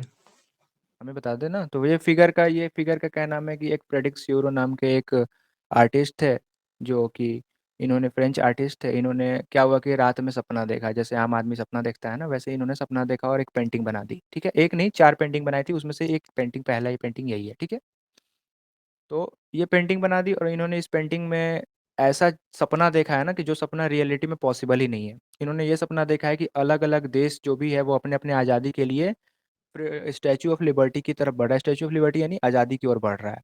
सारे किंगशिप को लात मार के, और सारे लोग, ये लोग क्या कर रहे हैं कि अपने देश में डेमोक्रेसी इस्टेब्लिश करने के लिए सब लोग स्टैचू ऑफ लिबर्टी का जहाँ पे जो सिंबल है, इसका मतलब है कि आज़ादी की ओर बढ़ रहे हैं। और ऊपर में जो भी ये जितने भी देवी देवता लोग हैं, सब सब अलग अलग धर्म के हैं। ज़्यादातर क्रिश्चियन हैं लोग, क्रिश्चियन हैं, और भी जो होते हैं, और कौन कौन सा धर्म होता है यार, पर्शियन, जो भी धर्म है। तो सारे धर्म के जो भी देवी देवता हैं, तो मैक्सिमम क्रिश्चियन ही है। देखो, सबसे बड़ा यहाँ पे क्राइस्ट को ही दिखाया गया है, तो इसलिए क्राइस्ट को मेंशन कर रहे हैं हम। और तो ये लोग क्राइस्ट, इनके खुश हो रहे हैं कि हाँ भाई चलो, कम से कम ये लोग का दिमाग तो खुला।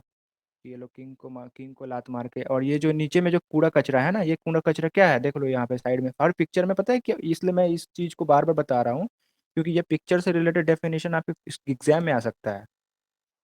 बहुत इंपॉर्टेंट पिक्चर है, इसलिए ये आप लोग को इसको ध्यान में देखना है। इस पिक्चर को आप लोग एक और एक ये करके। सब, ये सब जाग किधर रहे हैं, मतलब ये सब किंग को फ्री, लात मार के? जैसे कि ये देखो, ये बहुत बड़ा एक लाइन आ रहा है, ठीक है?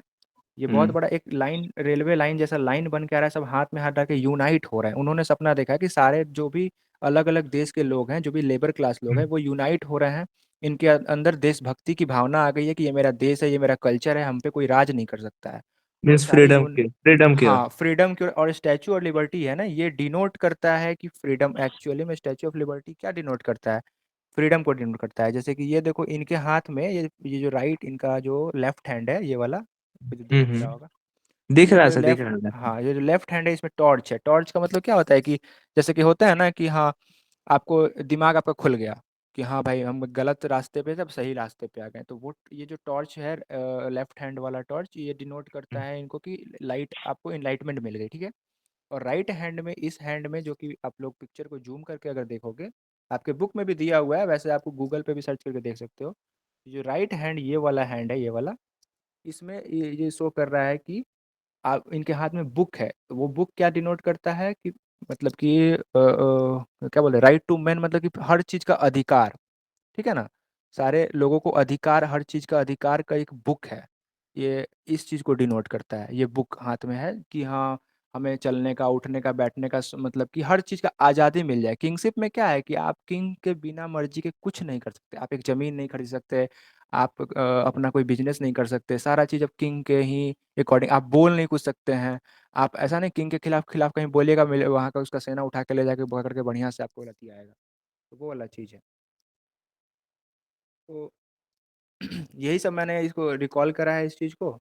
और यहाँ पे कुछ वर्ड्स थे, उस वर्ड्स के बारे में मैंने बताया है, जो कि एब्सोल्यूट इंस्टीट्यूशन वर्ड है। आपको पता है एब्सोल्यूटिस्ट का मतलब क्या होता है? Absolutist institution. आप लेट से आओ, इसलिए थोड़ा सा टाइम निकल गया, नहीं तो मैं फ्रेंच रिवॉल्यूशन इसको ख़त्म कर देता मैं। तो आप तो कंटिन्यू कीजिए, आगे कंटिन्यू कीजिए, हम फिर बाद में पढ़ लेंगे खुद से ही। इसको ठीक है, डिस्टर्ब क्यों ठीक है, करना है, आगे पढ़ा दीजिए। ठीक है, ठीक है, ठीक है। तो हम यहाँ पे थे कि, हाँ,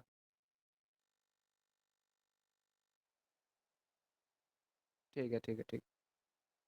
तो हाँ, मैं यहाँ पे था, इस लाइन यहाँ पे मैं था जहाँ पे देखो फ्रांस जो पेरिस में एक फ्रेंच लैंग्वेज, ये देखिए फ्रेंच लैंग्वेज है। ये लैंग्वेज जो वहाँ पे कॉमन लैंग्वेज पूरे फ्रांस में कर दिया गया, ठीक है ना।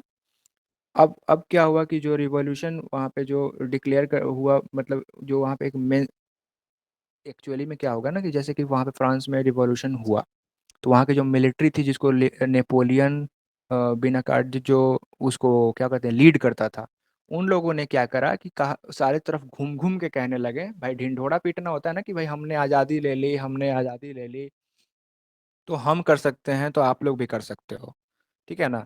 तो उन लोगों ने क्या करा कि चारों तरफ जो अगल बगल के चारों तरफ जो दूसरे एम्पायर के देश थे, तो उन लोग वहाँ जा जा के वो लोग क्या करने लगे कि अपना एक होता है ना ढिंडो, कहने लगे अपना आइडिया देने लगे कि भाई ऐसे ऐसे हमने आज़ादी ली है, आप भी ले सकते हो, मैं कर सकता हूँ तो आप भी कर सकते हो, ठीक है ना। तो वहाँ पे इन लोगों ने करते करते, और यहीं पे जो नेपोलियन है इनका एंट्री होता है 1799 में, 1798 में नेपोलियन का एंट्री होता है। और इस बीच में नेपोलियन क्या रहता है, जैसे कि अब आप कहोगे कि इतना के बीच 93 का गैप हुआ, 93 से 98, 5 साल के गैप में हुआ क्या। 5 साल के गैप में क्या हुआ कि वहाँ पे नेशनल असेंबली एस्टेब्लिश हो गई हुई थी, तो वहाँ पे जो भी था, लेकिन चल तो रहा था वैसा ही, इलेक्शन इलेक्टेड मेंबर होते थे। वो एक मैंने बताया था कि 1789 से 1793 के बीच में जो किंग्स थे, वो जो थे उनको ओवरथ्रोन किया गया, और उसके बाद वैसे ही चल रहा था। लेकिन नेपोलियन क्या कर रहा था, बाहर के देश में पहले तो ये क्या किया कि अपना यहाँ पे एस्टेब्लिश कर लिया, कि समझो कि इनडायरेक्टली नेपोलियन का कब्जा हो गया 93 के बाद ही। लेकिन एक्चुअली में नेपोलियन बाहर के देशों पे कब्जा करने के लिए बाहर चला गया 1798 तक, 1799 तक। तो एक्चुअली में इसने क्या किया कि बाहर के देश, मतलब बाहर का इन द सेंस कि थोड़ा आस पड़ोस का जो देश था, फ्रांस से हट के अगल बगल का पड़ोसी देश, वहाँ पे इसने अपने आइडिया को फैलाया और वहाँ पे लोगों को एक करके वहाँ पे कब्जा कर लिया। और ऐसा हो गया कि 5 साल के बीच में ऐसा हो गया कि नेपोलियन का इम्पैक्ट ऐसा पड़ा कि स्टार्टिंग में लोग को तो, क्योंकि नेपोलियन राइट टू इक्वालिटी का बात करता था, आज के डेट का जो कॉन्स्टिट्यूशन है राइट टू इक्वालिटी, मतलब सबको बराबर समान अधिकार, सबको नौकरी देंगे, मतलब कि ऐसा कर दिया ना कि होता है ना कि जैसे गवर्नमेंट नहीं कहती है कि भाई हम आपको राशन 5 किलो, एक गवर्नमेंट कहती है 5 किलो देंगे, दूसरा गवर्नमेंट कहता है हमको 20 किलो देंगे, तो कोई भी कहेगा भाई 20 किलो वाला सही है, हमको भाई तुम ही दे दो। तो नेपोलियन ऐसा कर दिया ना एक टाइम पे कि सब लोग लालच में पड़ गए, सारे लोग लोग बुलाते थे उनको कि भाई नेपोलियन तू हमारे पास आ जाओ, भाई हमको यहाँ के मोनार्की से हमको आज़ादी दिला दे, यहाँ के जो किंगशिप है हमको यहाँ किंगशिप से हटा के हमको। वहाँ की नॉर्मल पब्लिक, वहाँ की जनरल पब्लिक वहाँ पे नेपोलियन को इतना ज़्यादा, नेपोलियन वहाँ पे मतलब कि क्या बोले, मतलब कि बहुत फेमस हो गया ना कि सारे लोग नेपोलियन के लिए मरने लगे। नेपोलियन को सब लोग अपना मतलब कि खुदा, मतलब भगवान मान लिए हुए थे, ठीक है ना, कुछ टाइम के लिए। कब तक, जब तक नेपोलियन ने 1804 में अपना नेपोलियन कोड, और जिसको सिविल कोड भी कहा जाता है, वो लागू नहीं किया तब तक, ठीक है ना। और यहाँ पे आप देख लो कि ये कहा गया है कि when the news of the event in France reached the different cities of Europe, a student and other member educated middle class began setting up Jacobin club, ठीक है ना। जैकोबिन क्लब यही था, जैकोबिन क्लब एक्चुअली में था कि एक activist, आपको पहले ही बता दिया कि एक्टिविस्ट का ये क्लब था। देखिए their activities and campaign prepare the way for the French army which move to Holland. और ये क्या है, वही है नेपोलियन का जो मिलिट्री है ना, ये सब लोग क्या कर रहे थे, मूव कर रहे थे कहाँ, हॉलैंड, बेल्जियम, स्विट्जरलैंड और इटली के कुछ पार्ट में, क्या करने के लिए, बताने के लिए कि भाई हम रिवॉल्यूशन करके आज़ादी ले लिए हैं, आप भी ले लो, ठीक है। ऐसा सिस्टम कर दिया हुआ था। ये सब नेपोलियन साहब का असर था हमारे। अब यहाँ पे देखो कि यहाँ पे क्या मेंशन किया गया है कि with in the wide swathe of territory came in the under his control, किसके, नेपोलियन के कंट्रोल में जब वहाँ का टेरिटरी आया, तो नेपोलियन ने क्या कहा कि फ्रांस में the reform he had already introduce in France, मतलब कि फ्रांस में जो भी उसने कहा था क्या, राइट टू इक्वेलिटी, आपको बराबर अधिकार देंगे, मतलब जो सारे चीज़ को एबॉलिश कर दिया, जैसे कि जो सेंसरशिप था, मतलब कि अखबार में कुछ नहीं छापना है, पहले ये किया, बाद में फिर इसको 1804 के सिविल कोड जब उसका एक्चुअली में चारों तरफ शासन हो गया तो फिर इसको एबॉलिश कर दिया। लेकिन लोगों का विश्वास जीतने के लिए क्या किया कि इसने सारा नियम, जो भी डेमोक्रेसी एज अ गवर्नमेंट जो नियम होता है कॉन्स्टिट्यूशन में, संविधान में, वो नियम सब चारों तरफ लागू कर दिया, क्यों, पब्लिक को अपने तरफ खींचने के लिए। और उस टाइम में पब्लिक इतने अंधभक्त हो गए थे कि मिलिट्री ज्वाइन करने लगे थे। एक टाइम पे ऐसा हो गया कि बाद में लोग को पता चला कि ये तो सिर्फ मिलिट्री में ही ज्वाइन करा रहा है, फिर बाद में ज़बरदस्ती करने लगा। तब फिर नेपोलियन उन लोग के लिए फिर वो बन गया, विलेन बन गया ना। पहले नेपोलियन उन लोग के लिए भगवान था, ठीक है। तो अब देखोगे यहाँ पे कि ये through a return to monarchy Napoleon had no doubt destroyed democracy in France. कब? जब 1804 में सिविल कोड जब ये लागू किया, तब वहाँ पे डेमोक्रेसी को पूरी तरह से वो डिस्ट्रॉय कर दिया, ठीक है ना। But in administrative field he had incorporated revolutionary principle in order to make the whole system more rational and efficient. The civil code of 1804 usually known as Napoleonic code, ठीक है ना। और इसमें क्या किया गया कि इक्वेलिटी बिफोर लॉ की बात की। देखो यहाँ पे राइट टू प्रॉपर्टी की बात की, मैं ये तो भूल ही गया था। Right to property in the sense कि आप जमीन खरीद लो, आपको अधिकार है जमीन खरीद के आप घर बसो। किंगशिप में क्या था कि जमीन नहीं खरीद सकते हो, जहाँ झुग्गी झोपड़ी मिले वहीं पे रह जाओ। और नेपोलियन क्या कह रहा है भाई कि आपको जमीन दिया जाएगा, आपका अधिकार है जमीन। मतलब इतना लोगों को वो इन्फ्लुएंस कर रहा था, ठीक है ना। ये सब तो लोग भाई, जिसको जमीन मिल रहा है, जिसके पास रहने के लिए घर नहीं है, खाने के लिए खेत नहीं है, जिसके पास अपना बोलने का अधिकार नहीं है, सब चीज़ अगर नेपोलियन दे रहा है तो नेपोलियन उनके लिए भगवान होगा कि नहीं, आप ही बताओ। भगवान हो जाएगा। फिर इन्होंने क्या, नेपोलियन ने क्या किया कि ये सारा चीज़ करने के बाद और भी जो अगल बगल के देश पे जो नेपोलियन के द्वारा कब्जा किया था, सब जगह ये नियम लागू कर दिया कि जैसे कि नेपोलियन को भी कहा जाता ना कि दूसरा अलेक्जेंडर था नेपोलियन, ठीक है ना। तो उसका जो थिंकिंग, वे ऑफ थिंकिंग था ना उसका, वो पूरा एक था कि पूरे वर्ल्ड पे मुझे कंट्रोल करना है, ठीक है ना। इस चीज़ के कारण नेपोलियन क्या किया कि भाई स्विट्जरलैंड, डच रिपब्लिक स्विट्जरलैंड में जो था, इटली में था, जर्मनी में, नेपोलियन चारों तरफ अपना जो एडमिनिस्ट्रेशन है वो सब लागू कर दिया, ठीक है ना। अब ये क्या किया कि फ्यूडल सिस्टम को एबॉलिश कर दिया, ठीक है ना। फ्यूडल सिस्टम क्या होता है?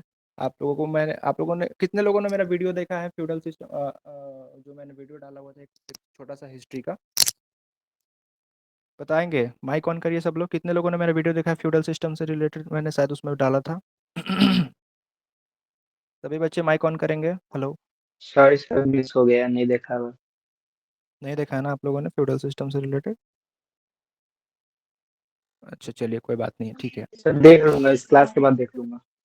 ठीक है ठीक है ठीक है, कोई नहीं। हाँ, आप लोग को मैं एक चीज़ बताना चाहता हूँ, जितने बच्चों ने अगर वीडियो देखा भी है तो उस वीडियो में मेरे से एक सिली मिस्टेक हुआ है, ठीक है ना। आप लोगों को पहले ही कह देता हूँ कि बाद में आप लोग आके ये नहीं कहिएगा कि आपने कुछ उसमें गलत पढ़ा दिया।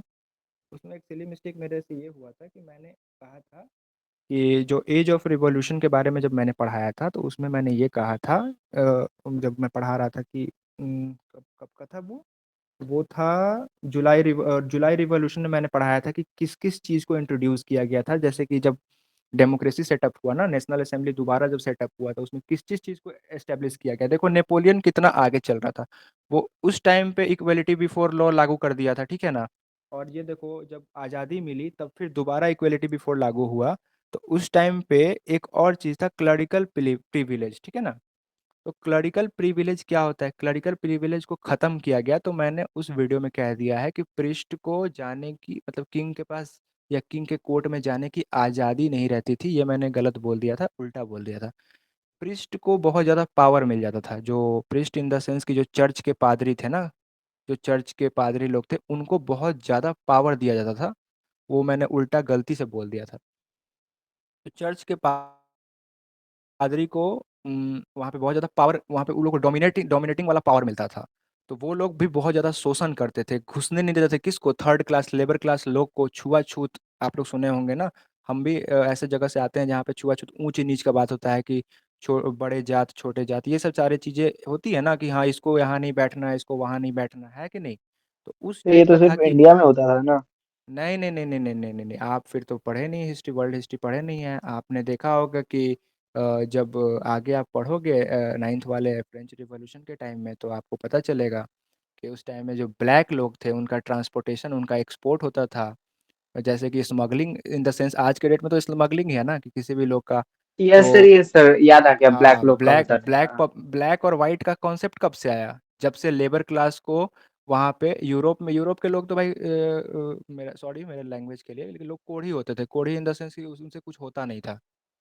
तो वो लोग क्या करते थे कि जो भी वहाँ के जो ब्लैक पब्लिक थे, जो बहुत ज़्यादा गरीब था, अफ्रीका कॉन्टिनेंट में बहुत ज़्यादा गरीबी थी।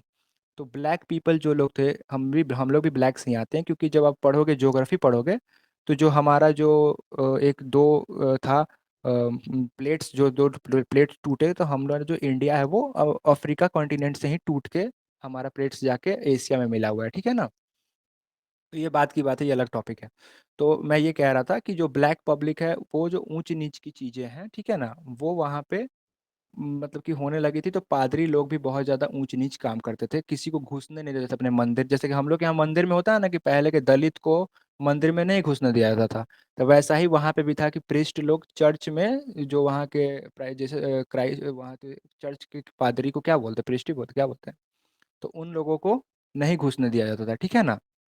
तो इस कारण से वहाँ पे इसको भी ख़त्म किया गया। तो उस चीज़ को मैं बता रहा हूँ कि मैंने उस वीडियो में गलती से आप लोगों को ये कह दिया था कि पादरी लोगों को शोषित किया जाता था। तो उस वीडियो में मेरा करेक्शन मैं आप लोगों को यहाँ पे कर देता हूँ। और जो भी बच्चे अगर मान लेते हैं, कोई बच्चा अगर किसी को डाउट भी हो रहा है वो वीडियो देखने के बाद कि सर ने ये क्या उल्टा बता दिया कि पादरी को ही शोषण दिया था, तो ऐसा नहीं था। पादरी को शोषण नहीं, पादरी को पावर मिला था, और पादरी लोग शोषण करते थे किसका, थर्ड क्लास लोगों का, ठीक है ना।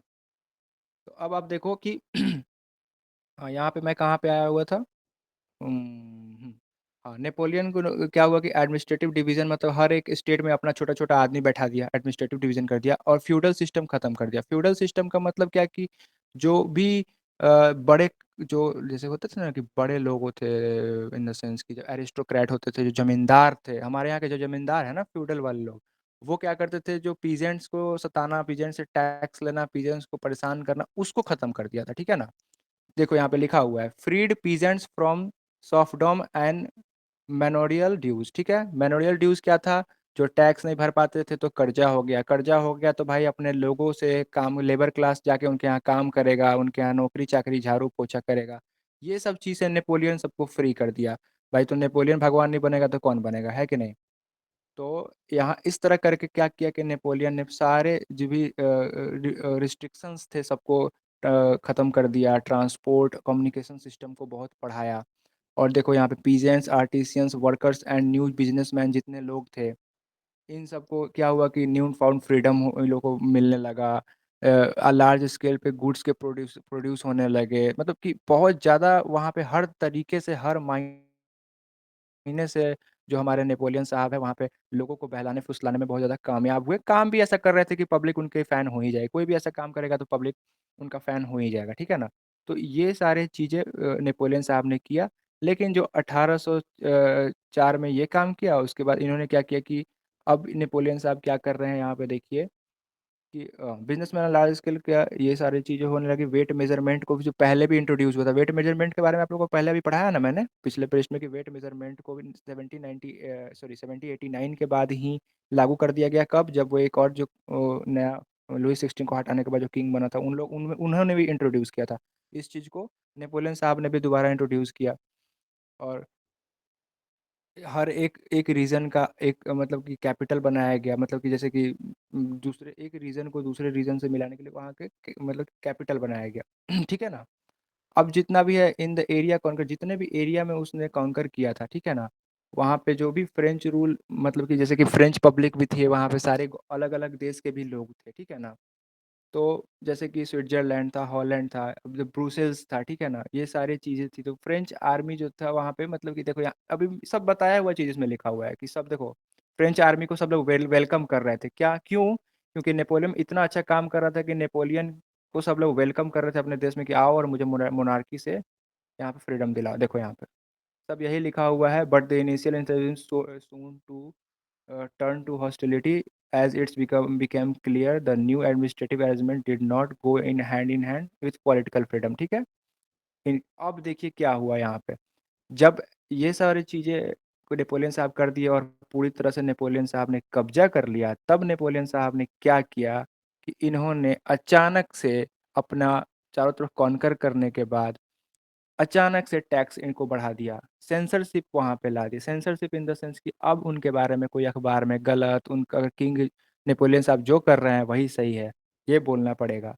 फिर उन्होंने वही काम कर दिया जो कि किंग लुई 16 के टाइम में हो रहा था, ठीक है ना। सारी चीज़ें वहीं वहाँ पे इन्होंने फिर से एस्टैब्लिश कर दिए, इसलिए नेपोलियन के लिए भी और मतलब कि वहाँ पे धीरे धीरे विद्रोह होने लगा। लेकिन नेपोलियन को विद्रोह उसका होने, जैसे कि विद्रोह होने में एक टाइम लगता है ना, जैसे कि बहुत दिन से किंग राज करते आ रहे हैं, लेकिन एक टाइम लगता है कि किसी भी, अब 200 साल लग गए अंग्रेज को यहाँ से भगाने में हम लोग को, ठीक है ना। तो एक बहुत टाइम के बाद ऐसे नेपोलियन एक एक मिनट के लिए भगवान बन गया है, तो थोड़ा टाइम लगेगा ना, उन लोग को ब्रेन वॉश फिर से वो लोग हुए हैं, तो फिर से उन लोगों को अपने पहले वाले बात नेपोलियन के बारे में जानने के लिए, नेपोलियन का दूसरा साइड क्या है, ठीक है। तो इसमें क्या हुआ कि तब तक नेपोलियन साहब का वहाँ के जो दो चार और भी एम्पायर थे, जैसे ऑस्ट्रियन एम्पायर हो गए, प्रूशिया एम्पायर हो गए, रशियन एम्पायर हो गए, और ब्रिटिश, ये जितने भी एम्पायर लोग थे, ये सारे एम्पायर लोगों ने क्या किया कि मिल के भाई ने बोला कि ये तो नेपोलियन पागल है, ये तो देखो ये भाई किंगशिप को हटा रहा है, ये सब लोग मेरे यहाँ के भी लोग विद्रोह करने लगेंगे, जैसे कि हर सब लोग नेपोलियन को अपने देश में बुला रहा था। तो नेपोलियन का तो वही तो काम ही था कि भाई हमको कब्जा करना है। तो बाकी चार जो अलग अलग किंगडम के किंग थे वो लोग देख के भड़क गए, और इन लोगों ने क्या किया कि नेपोलियन साहब पे हमला कर दिया, बोला कि आओ भाई तुम्ही को अब हम मारते हैं। तो वही हुआ बैटल ऑफ वाटरलू, ठीक है ना। बैटल ऑफ वाटरलू कोई पता नहीं इसमें मेंशन किया गया है कि नहीं, नीचे में किया गया होगा, देखो यहाँ पे 1797 में नेपोलियन एक वार हुआ। और ये देखिए जो और यहाँ से सॉरी, यहाँ से ट्रीटी ऑफ वियना साइन किया गया, ठीक है। ट्रीटी ऑफ वियना कब हुआ? 1815 में पहले बैटल ऑफ वाटरलू हुआ। बैटल ऑफ वाटरलू में Napoleon versus 4 king of empire जो थे, 4 एम्पायर के किंग थे, उनसे हुआ भाई। तो एक एम्पायर, अब सब अपने आप में बड़ा बड़ा एम्पायर था यार। ऑस्ट्रियन एम्पायर अपने आप में बहुत बड़ा था, रशियन एम्पायर बहुत बड़ा एम्पायर था, रशियन एम्पायर उस टाइम में मतलब कि बहुत बहुत बहुत ज़्यादा बड़ा एम्पायर था। तो ये सब मिलके एक साथ, भाई अकेले नेपोलियन तो उनसे लड़ नहीं सकता है। तो नेपोलियन भाई की बढ़िया से कुटाई हो गई, और नेपोलियन भाई से साइन करा गया treaty of Vienna. Treaty of Vienna में साइन कराने के बाद नेपोलियन साहब को कहा गया कि भाई अब फिर से जितना भी मोनार्की सिस्टम है एस्टेब्लिश कर दो। नेपोलियन ऐसे भी कर रहा था क्योंकि उसका खुद से भी वो थिंकिंग था कि भाई हम चारों तरफ से वो करेंगे, और लोग पब्लिक भी भड़की हुई थी, तो पब्लिक भी नेपोलियन के साइड से नहीं बोलने गई। नेपोलियन जो वॉर में हार गए, और यही वाटरलू के वॉर के लिए नेपोलियन सारे जबरदस्ती अपने मिलिट्री में सारे लोगों को जमा करने लगा था, जबरदस्ती उठा उठा के भाई मिलिट्री में भर्ती कर रहा था लोगों को। तो पब्लिक भी एक्चुअली में नेपोलियन से भड़की हुई थी, और प्लस में नेपोलियन पे एक जो एक्सटर्नल जो एग्रेशन था वो भी था, कि बाकी सब जो किंग्स थे वो लोग भी क्या कर रहे थे कि नेपोलियन से खाड़ खाए हुए बैठे थे। तो दोनों तरफ से बेचारे नेपोलियन भाई हमारे फंस गए, और यहाँ पे नेपोलियन भाई को हम हार का सामना करना पड़ा, और उसी हार के बाद इनको ट्रीटी ऑफ वियना साइन करना पड़ा। और ट्रीटी ऑफ वियना के बारे में हम आपको पूरा बताए हुए हैं कि जब ट्रीटी ऑफ वियना, और वहाँ पे वियना में उस समय जुलाई रिवॉल्यूशन में हम बताए हैं फ्रांस में ट्रीटी ऑफ वियना हुआ। बर्बन किंग को 1815 में जो ट्रीटी ऑफ वियना हुआ, कॉन्स्टिट्यूशनल मोनार्की स्टैब्लिश किए गई, और हमारे नेपोलियन भाई को हटा के वहाँ पे किसको वहाँ पे रखा गया था? लुइस फिलिप को। जो भी वीडियो देखे हैं वो लोग को याद होगा, लुइस फिलिप वहाँ पे एक कैसा था, जैसे कि आज के डेट में हमारा प्रेसिडेंट है। प्रेसिडेंट का क्या रोल होता है, आप कोई बता पाएगा? कोई बच्चे 10वीं 10th में हैं आप लोग, तो बहुत कुछ आपको कुछ पता तो होगा नहीं। हेलो, सभी बच्चे अपने माइक ऑन करें, आज का क्लास आपका ओवर होता है, ठीक है। यहीं पे कल से making of nationalism in Europe बात करेंगे। हेलो, सभी सारे बच्चे माइक ऑन करें। हेलो हेलो, सारे बच्चे माइक ऑन करें। Hello hello. बहुत बच्चे बोर हो गए लग रहा है, एग्जिट कर दिए बहुत बच्चों ने। Hello hello. यस हाँ सर। हाँ हाँ, कुछ समझ में आया है सबको? यस सर, समझ आया है। समझ में आया है। अच्छा, कोई बता सकता है कि हमारे देश में प्रेसिडेंट का क्या रोल है? जो कौन ज़्यादा पावरफुल है, प्रेसिडेंट या फिर prime minister? Prime president minister. की नहीं, प्रेसिडेंट है। नहीं, president powerful in the sense कि कौन एग्जीक्यूट कौन करता है, रियल एग्जीक्यूट कौन करता है। जैसे कि पावर तो है प्रेसिडेंट के पास, चलो मान लिए प्रेसिडेंट को प्राइम मिनिस्टर से बड़ा पोस्ट मिला हुआ है, लेकिन एक्चुअली में पावर किसके हाथ में है? आप लोग अभी 10th में हो, आप लोग को नहीं भी जान रहे होगे तो एक्चुअली कोई वो बड़ा। पावर प्राइम मिनिस्टर के पास है। हाँ, तो वही चीज़ मैं बता रहा हूँ कि जो वहाँ पे नहीं, अठा आपने बोला ना कि कौन इन पावरफुल है, मतलब उसके काम को लेके हमको लगा, तो इसीलिए। ठीक है, तो हाँ पावरफुल एज अ पोस्ट का बात हम कह रहे हैं, और काम को भी कह रहे हैं। तो पोस्ट के हिसाब से तो ठीक है, प्रेसिडेंट पावरफुल है, मान लेते हैं आपकी बात। प्रेसिडेंट देश का राष्ट्रपिता है। सॉरी राष्ट्रपति है, सॉरी आई एम सॉरी। तो राष्ट्रपति है, लेकिन पावर पावर तो भाई सारी चीज़ एग्जीक्यूट करना है। प्रेसिडेंट तो भाई मजबूर है चुपचाप कठपुतली जैसा बैठना है। अगर आप पॉलिटी आगे चल के अच्छे से पढ़ोगे, 11th-12th का पॉलिटी पढ़ोगे या फिर आगे कंपटीशन के लिए पॉलिटी पढ़ोगे, तो आप लोगों को पता चलेगा कि प्रेसिडेंट चुपचाप एक कठपुतली है जो जिनको चुपचाप बैठना रहता है। कोई पावर नहीं है प्रेसिडेंट के पास, थोड़ा बहुत पावर है। वो भी पावर एक डिबेटिव पावर है। डिबेटिव यानी कि इस पे तर्क किया जा सकता है कि ये पावर सच में प्रेसिडेंट को उतना पावरफुल बनाती भी है कि नहीं बनाती है, ठीक है ना। तो इस चीज़ पे हम ज़्यादा नहीं जाएंगे। आपको आज का चीज़ कैसा लगा, आज का लेक्चर में कोई डाउट है पूछिए आप लोग। कोई भी डाउट है आज के लेक्चर में किसी को भी?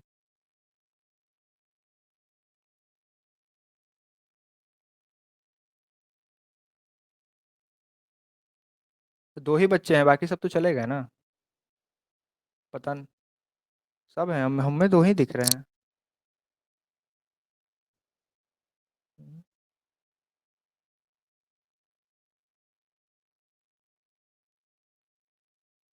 हम्म।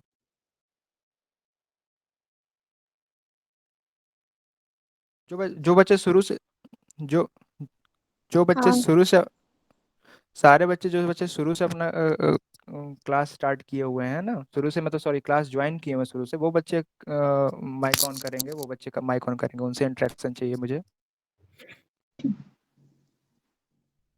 हेलो। हाँ। हाँ बताइए, आप लोगों को कोई डाउट है?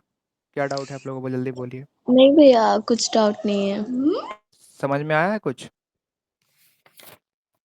हाँ हाँ, समझ हाँ में आया। समझ आया। मतलब कि ऐसे मैं आप लोगों को और भी इसके जो नोट्स हैं, अगर आप लोगों को कहीं भी कोई डाउट होगा एग्जामिनेशन पे पर्पस पे, मैं इसके कल आपको जब मैं ये चैप्टर खत्म करूंगा तो कल मैं इससे रिलेटेड आपको क्वेश्चन भी कराऊंगा, ठीक है ना। हो सके तो कल ये चैप्टर मैं खत्म करूं, ठीक है। कोशिश रहेगी मेरी कि चैप्टर ज़्यादा कहानी में नहीं, कहानी इन द सेंस मैं इसलिए सुना रहा हूँ कि आप लोग 10th में हैं और आप लोगों को ज़्यादा एनसीईआरटी लैंग्वेज से मैं बताऊंगा तो फिर आप लोगों को दिक्कत होगी, इसलिए मैं आप लोगों को कहानी में बता रहा हूँ कि कम से कम आप अपने से तो दिमाग लगा के एग्जाम में बैठोगे तो आपको पता रहेगा ना कि एक्चुअली में नेपोलियन क्या किया, कब आया, क्या उसका काम था। या फिर ट्रीटी ऑफ वियना हुआ, आगे में मैं पढ़ाऊंगा ट्रीटी ऑफ वियना में क्या हुआ, कुछ खास नहीं हुआ, बस 2-3 लॉ वहाँ पे आए थे। तो ये सारी चीज़ों को एग्जाम में जब आपसे क्वेश्चन किया जाएगा 3 नंबर 5 नंबर में, तो आपके दिमाग में रहेगा कि हाँ एक्चुअली में हिंदी में आप समझे हुए हो तो आप उसको इंग्लिश में ट्रांसलेट कर सकते हो ना। बताओ आप लोगों को कोई दिक्कत है? No mic on sir. करिए। आप लोगों को कोई दिक्कत नहीं है ना, सारी बातें समझ में आ रही है हमारी? कोई भी डाउट्स हैं आप लोगों को दिमाग में, जल्दी बोलिए, कोई भी डाउट्स हैं? क्लास आप लोगों की ओवर हो गई है। कोई भी डाउट समझने में किसी भी तरह की दिक्कत, मैं अगेन रिपीट कर रहा हूँ। एक बार सारे बच्चे, अतुल, आयुष, रौनक, आप लोग बोलिए, आप लोग इंटरेक्ट नहीं कर रहे हैं। हेलो। अतुल, आयुष, रौनक। नहीं नहीं, कोई डाउट नहीं है। ये अतुल ठीक है और भैया। रौनक। ठीक है रौनक, समझ में आया आपको? हाँ सर, आता है। ठीक है अतुल, अतुल आपको समझ में आया? अतुल का नहीं बोल रहा। Atul, hello Atul. Hello Atul, hello.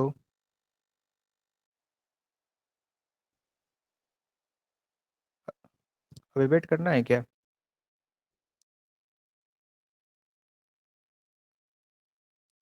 हाँ हाँ, बात कर ले भाई।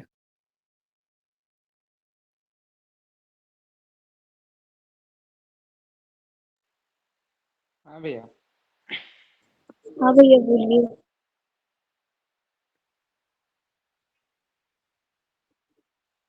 हाँ ठीक ही चल रहा है। लगभग।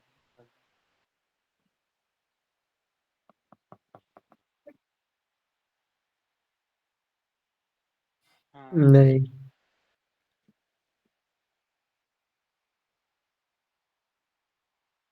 नहीं तो। नहीं नहीं।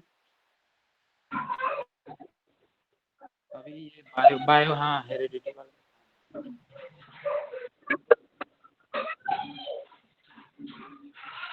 Yes sir.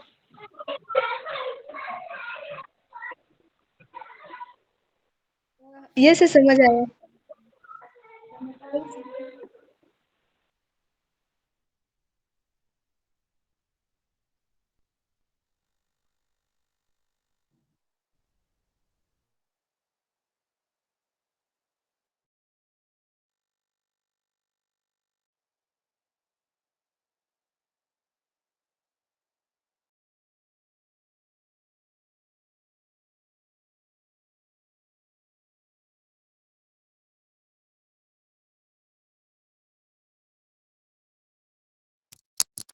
पिक्चर्स पिक्चर्स को मैंने एक्सप्लेन करा है क्या? उसमें किसी को कोई डाउट है? आप लोग बोलेंगे?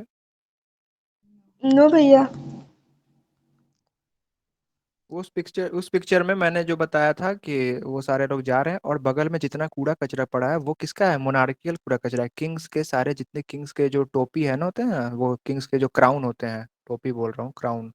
क्राउन, उनके ड्रेसेस जो किंग लोग पहनते हैं सिर्फ, वो सब वहाँ पे फेंका हुआ है। लोग कौन फेंका है? वहाँ के लोग फेंके हुए हैं, ठीक है ना? तो वो कूड़ा कचरा वो वहाँ पे लोग वहाँ वो ये चीज़ फेंके हुए हैं, तो इस चीज़ को आप लोग दिमाग में रखिएगा। बाकी उस फोटो में उतना कोई सीरियस चीज़ नहीं है जिसको आप लोगों को जानना चाहिए या फिर जानने वाला चीज़ है, ठीक है ना? ओके।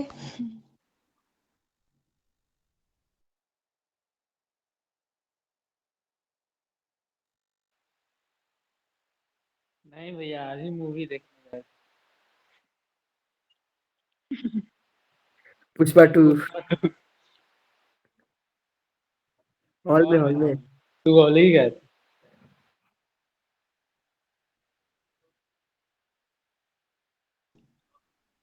ये सर लोग पढ़ने वाला बच्चा सर है। भैया वो स्कूल का जो प्रोजेक्ट है वो कर रहे हैं और कुछ नहीं। स्कूल है, कोचिंग। क्या वो असाइनमेंट मिला है बहुत सारा, उसी को कर रहे थे और क्या। और उसको अरे करेंगे, वो वो बहुत है, एक थोड़ी है, हर सब्जेक्ट में दे दिए हैं लोग। अरे भैया, वो एक्सटर्नल 20 मार्क्स नहीं मिलता है। मतलब वो उसी के लिए हम लोग का स्कूल वाला प्रोजेक्ट दे रहा है कि प्रोजेक्ट करोगे तो मिलेगा, वरना नहीं मिलेगा।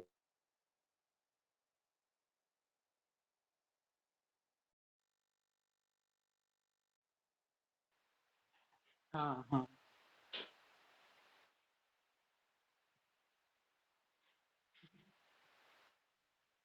अरे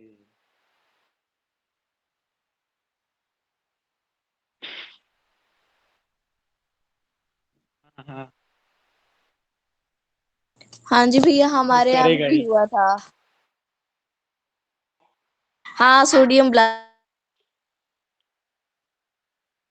कौन किया था? नहीं, चेहरा तो नहीं जला था, हाँ, लेकिन हुआ था, बॉटल पूरा ये जल गया था।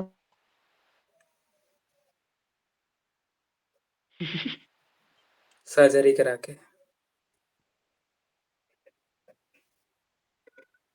तो मैं तो बोल रहा आप करा लीजिए। नहीं नहीं, आप करवा लीजिए। नीड है।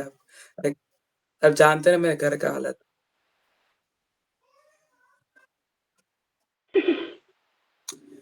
पता नहीं, सॉरी। सॉरी भी, आपको नहीं जानते हम।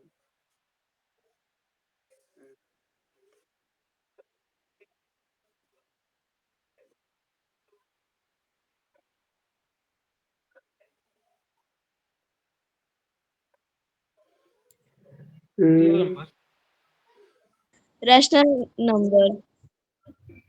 रेस। ऐसा नहीं। वही।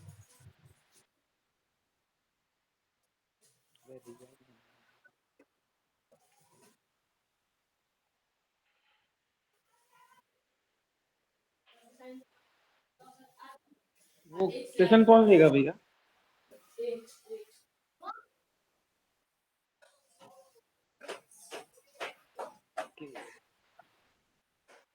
हाँ, आईआईटी वाले जो भैया है वही फ्री हो गए।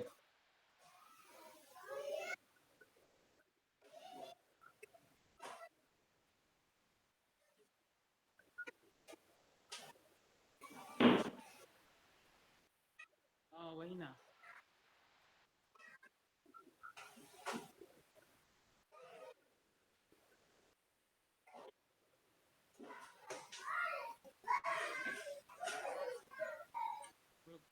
हम लोग तो फ्री है। आप ही पिक कर नाम लीजिए लीजिए। ना।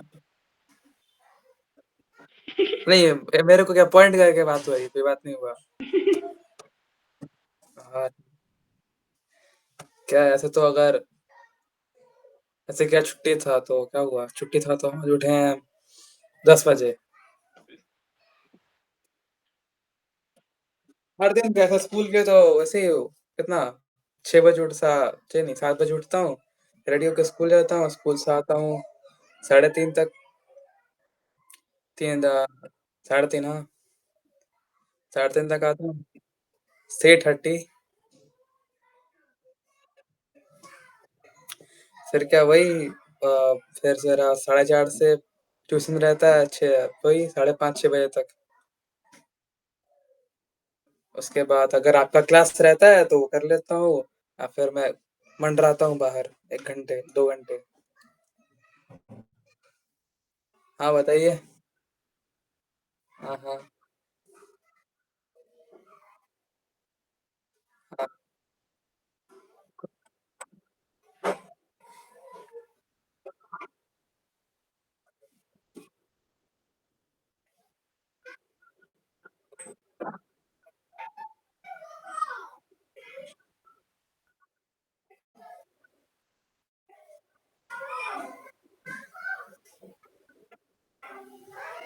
मेरा है कि सुबह 5:30 में उठेंगे, 6 बजे से ट्यूशन है 7 बजे तक। उसके बाद स्कूल जाना है तो जाएंगे, नहीं जाना है तो बैठकर मतलब कि जो चैप्टर कंप्लीट नहीं है उसका एक लेक्चर देख लेंगे। और उसके बाद जाकर नाश्ता करेंगे, फिर 12 बजे से 2 बजे के बीच में एक और लेक्चर करते हैं, उसके बाद सोएंगे। शाम को थोड़ा दुकान पे जाएंगे और फिर रात को मैथ का क्वेश्चन ट्यूशन का होमवर्क करते हैं। नहीं नहीं, मेरा घर तो वही है, छपराबाद। 8 किलोमीटर छपराबाद वो है। जाते हैं ना वो पतला सा रास्ता से NH पे।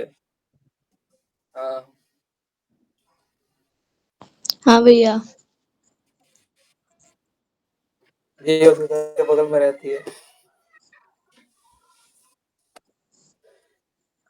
आयुष के बगल में। ये के आस पड़ोस में।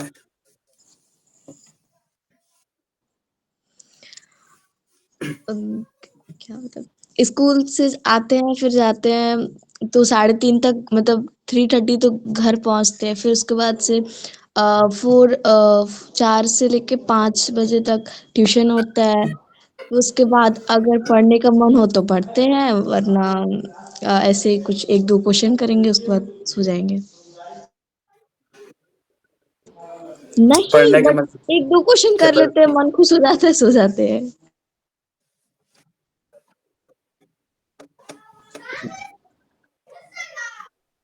नीति का सर भैया, मोतिहारी, रिसेंटली मोतिहारी में, बट घर कहीं और। अंतरी स्कूल, स्टेशन साइड, शांतिपुरी।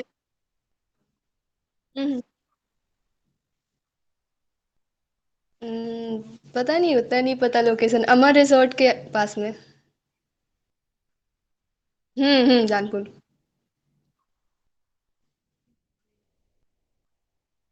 हाँ, एग्जैक्ट वही।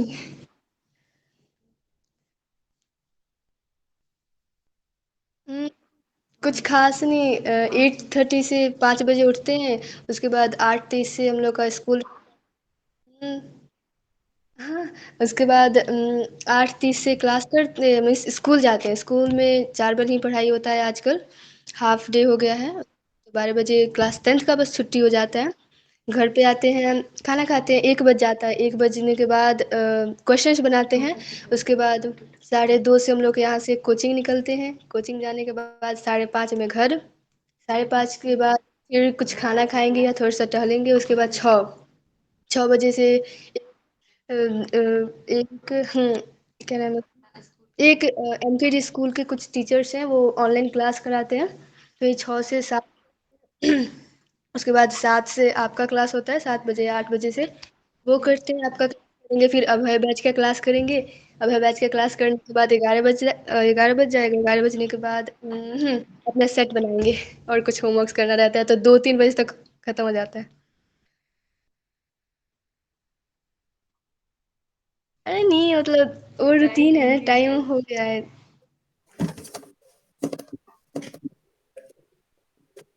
कौन?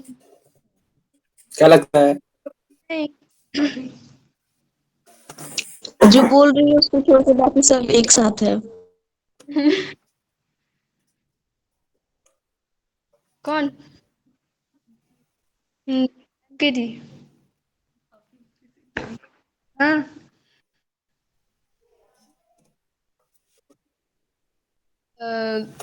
बस पता चल गया। एक पूछे कहाँ से पता चला, कहाँ से पता चला, पूछिए ना एक बार। क्यों, तुमको क्यों जानना है?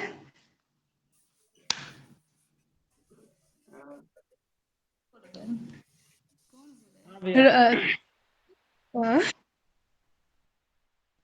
मेरा रूटीन है ये, हम भी 5:30 में उठ जाते हैं, फिर 6 से 7 ट्यूशन, फिर 8 से 5:30 से उठते ही ट्यूशन करने बैठ जाता है। तो आगे का सुनिए ना पहले। 6 से 7 ट्यूशन, 7 से 8 गेम खेल लेते हैं। हेलो अभिनव, थोड़ा हमको काम भी है भाई, थोड़ा जल्दी करना। लेफ्ट करेंगे तो सेशन लेफ्ट हो जाएगा ना।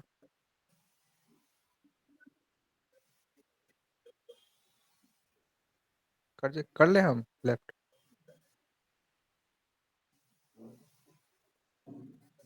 नहीं, नहीं, हम बोल रहे थे 7 से 8 गेम खेल लेते हैं, एसएस।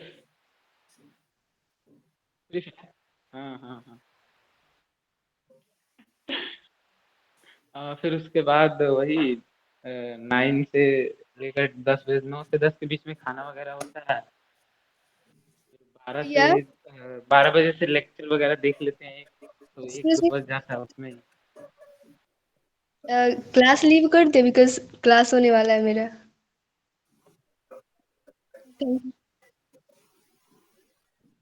फिर उसके बाद बाहर जाते हैं, थोड़ा घूमने वगैरह जाते हैं, तो 5 बजे से पढ़ने बैठ जाते हैं, वहाँ 1.5 घंटा पढ़ लेते हैं। फिर उसके बाद खाना वगैरह खा के कबड्डी देखते हैं। हाँ चल रहा है। अभी हरियाणा स्टीलर्स है, सेकंड पे पटना पायरेट्स। बेंगलुरु बुल्स।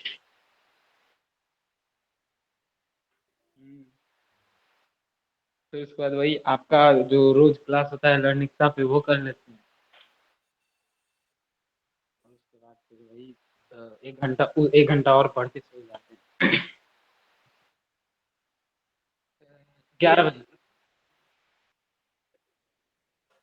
सब 8 से टाइम। पीसीएम। कोई यहाँ कोई यहाँ कुछ नहीं 8 देगा, एक सबको सेकेंड, 8 से लेंगे। आपने सबका पूछा लेकिन आप अपना नहीं बताया, आप अपना बताइए। नहीं बताएंगे वो। हाँ जी, आपका। भैया पबजी खेलते हैं।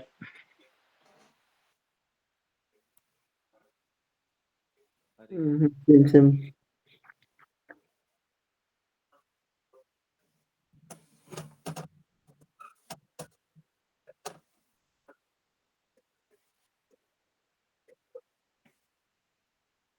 हम्म।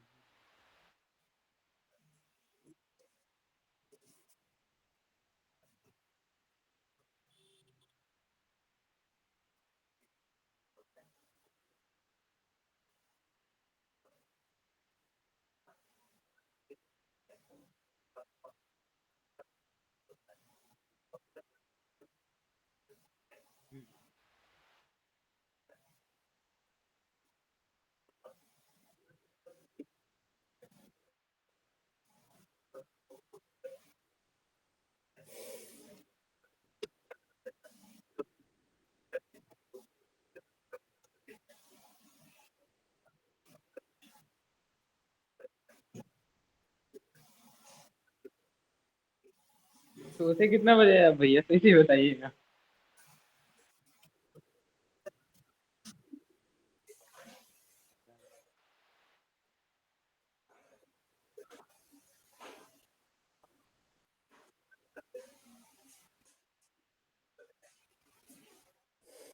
लेकिन 5 बजे उठ कैसे जाते हैं ये लोग जो 2 बजे 3 बजे सोते हैं, वो 5 बजे उठ कैसे जाते हैं, यही क्वेश्चन है। वो एक अलार्म लगा के। हैबिट।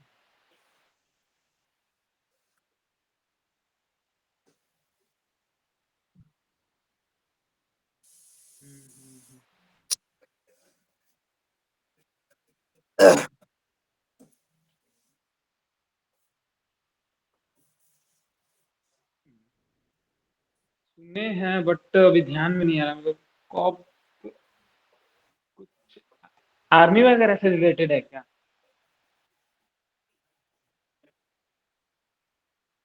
हाँ, हाँ, हाँ।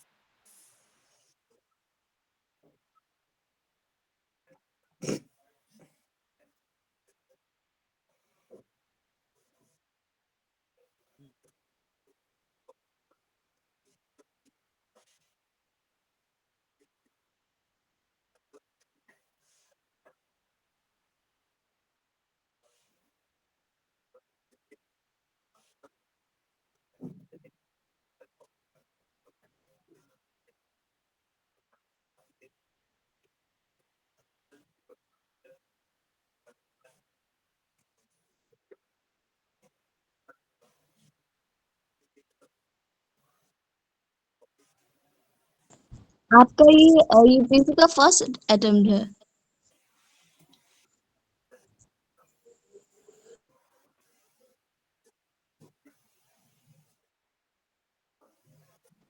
प्रीलिम्स ही नहीं हुआ क्या? कि मेंस नहीं हुआ? अरे,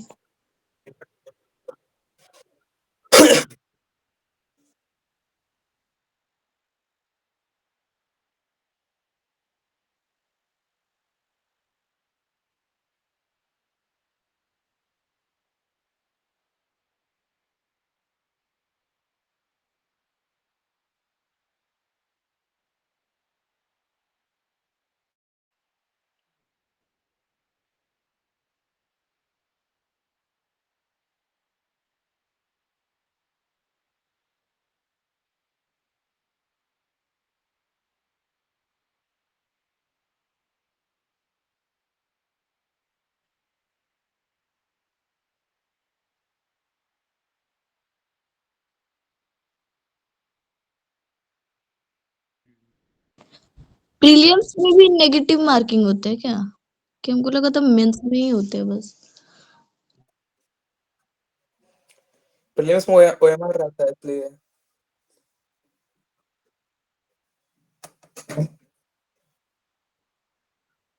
अच्छा। दुकानदार डॉक्टर। दुकानदारी एनडीए। नेशनल डिफेंस हाँ, अकेडमी। मेरे को आयुष आयुष जायसवाल। The IITian. बोल दिया, हमको पता था बोलेगा। आईआईटीएन के साथ साथ एक अच्छा स्पोर्ट्समैन। आधी तो मूवी देखने के बाद 4 बजे के बाद मूवी देख के 4 बजे घर आए और तुरंत निकल गए स्कूल में चले गए, फिर 2 घंटा बैडमिंटन खेले, फिर घर।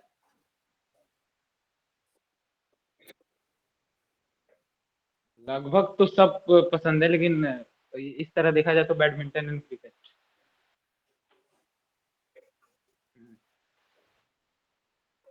हाँ, लेदर बॉल से मतलब अभी तो प्रैक्टिस छूटा हुआ है क्योंकि अ, ये बोर्ड्स वगैरह का है, तो इसी वजह से। फिर 10th का जब खत्म होगा तो फिर ज्वाइन करेंगे। नहीं मतलब एकेडमी वगैरह नहीं, मतलब स्कूल में ही है मेरे, वहाँ पे नेट वगैरह लगा हुआ है तो उसी में खेलता है। तो अभी अच्छा प्रैक्टिस रौनक, अगर करते हैं। कुछ चाहिए होगा ना क्रिकेट का इक्विपमेंट तो भैया से ले लेना, ठीक है? भैया का क्रिकेट एकेडमी था पहले। ओके।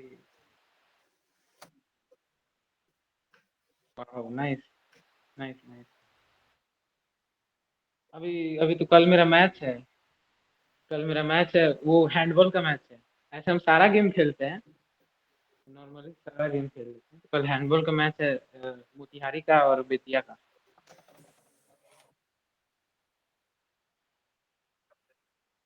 हाँ, हाँ, साकिब। हम सुने विमल वो हम लोग के स्पोर्ट्स टीचर के दोस्त थी।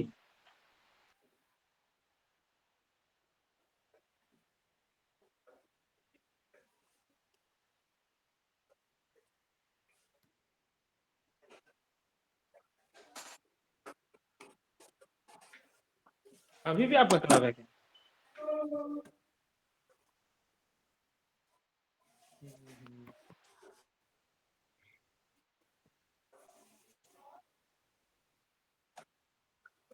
18 से। 1980। 1980।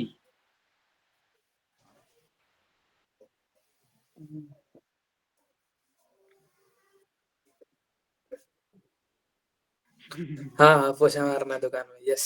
ननकी। हाँ हाँ, तुम आ जाना मेरे हॉस्पिटल में, फिर तुम ही से पूछा मराएंगे। वाओ, बोल के तो कूल बन गए फिर से हम तो। हाँ भाई, कूल बन गया और कुछ।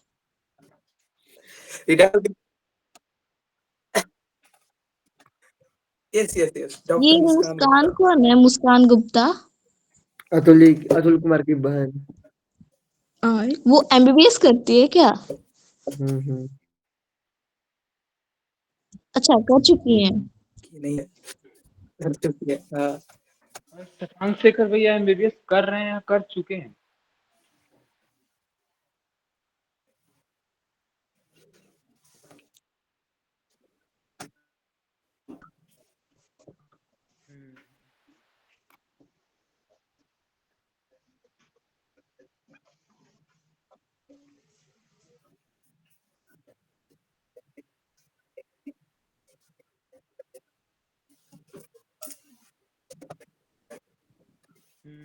और किसी किसी का इंटर्नशिप चल रहा है तो बस लटीली का चल रहा है। क्या क्लास है? कल मजा आएगा। कल तो और शादी है। ना अभी कल मजा आएगा। मैथ्स का क्लास है, अभिषेक आर्य भैया। ओह, नौना कुमार IITN से मैथ पढ़ेगा। IITN बोला है फिर से।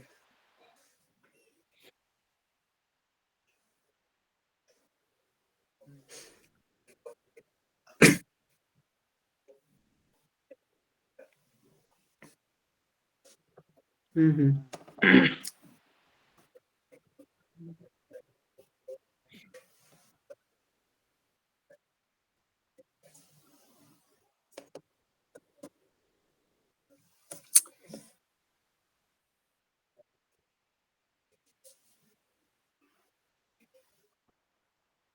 IIT मद्रास। हाँ।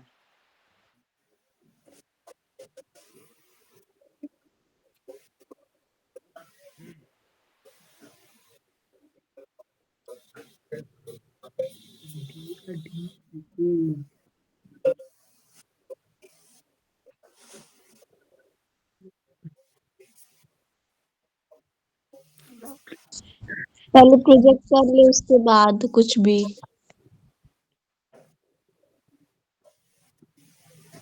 सिंपल सही है। वो इलेक्ट्रोमैग्नेट का कुछ मॉडल बनाना है, फिर अरे वर्किंग मॉडल बनाना है इलेक्ट्रोमैग्नेट का।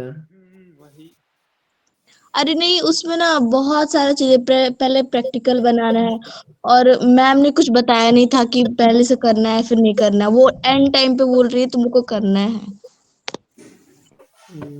फिर से मॉडल बनाना है, फिर साइंस का, बायो का बनाना है, फिर केमिस्ट का बना रहा है, बहुत सारे हैं।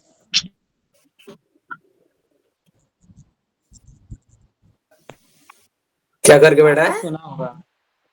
दिन भर पढ़ता है सर भैया। वो भी एक रात में पूरा काम कर लेता है, उसको इजी विजी मत लीजिए। हाँ, बात सही है। यस। आप कैसे जानते हैं मेरे को? आप तो मेरे को नहीं जानते हैं, कैसे बोल रहे हैं आप? ओह, ये हाँ हाँ, बताता है।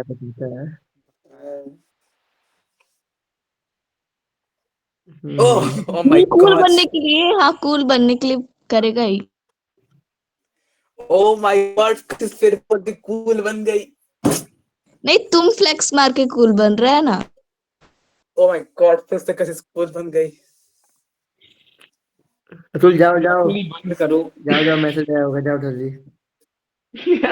देखो ये स्नैपचैट, देखो स्नैपचैट। मेरा स्नैपचैट बंद हो गया भाई। अपना इंस्टाग्राम नहीं, चेक उसको करो। आयुष कुमार, ठीक है, ऑनलाइन बैठा हुआ है इंस्टाग्राम पे। अरे देखो, ऑनलाइन हो गई है भाई, जाकर देखो मैसेज आ रहा है, चेक करो ना। ओह, आपकी गर्लफ्रेंड्स कैसी हैं? नहीं आपको। हाँ हाँ तो भैया इसकी वजह से इंतजार कर रही है ना, इसीलिए आपके बारे में पूछ रहा है। हाँ बात सही है। हाँ आप इसको रोक के रखे हैं ना। रोक के अबे नहीं तू रखे जा हैं रे, वो, रोक के नहीं रखे हैं, बीच तुमको में से तो काट के इंस्टाग्राम इसका ओपन है। हाँ हाँ कायम नहीं वो था, मेरे घर में हल्ला हो रहा था बच्चे की वजह से। ओके, और वैसे मैंने टैब में खोल के रखा है, मेरा फोन मेरे हाथ में है। हाँ तो हम जान रहे थे। तो बस चल पेल, ओके। हम्म।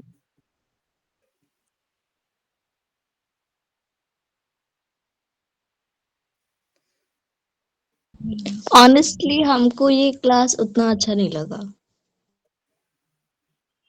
हाँ, ये जो भी रोहित भैया थे, हमको उतना अच्छा नहीं लगा जितना वो हेरिडिटी वाले भैया थे ना। मस्त, हाँ, वो वो जो क्लास पढ़ाए थे बहुत मस्त बहुत गया था। गजब वो पढ़ाए। क्लास तो बेस्ट क्लास गया है अब तक का। हाँ, वो आपसे भी अच्छा पढ़ाए थे, हमको ऐसा लग रहा है। भाई बस भाई। नहीं, लेकिन आप एसएसटी अच्छा पढ़ाते हैं, और लेकिन आप साइंस के फील्ड में नहीं जाइए, हमें ये बोलना चाहते हैं। भले का सब्जेक्ट एसएसटीएल है।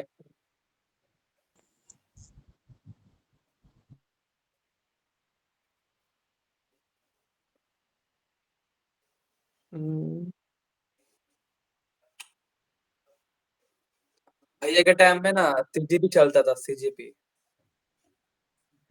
सीजीपीए।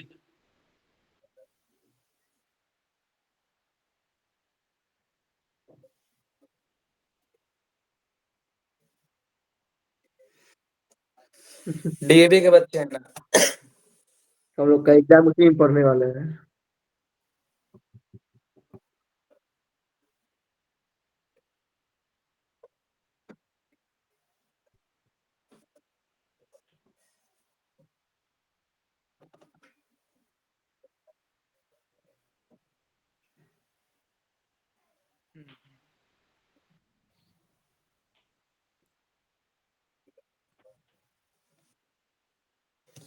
बिल्कुल बिल्कुल।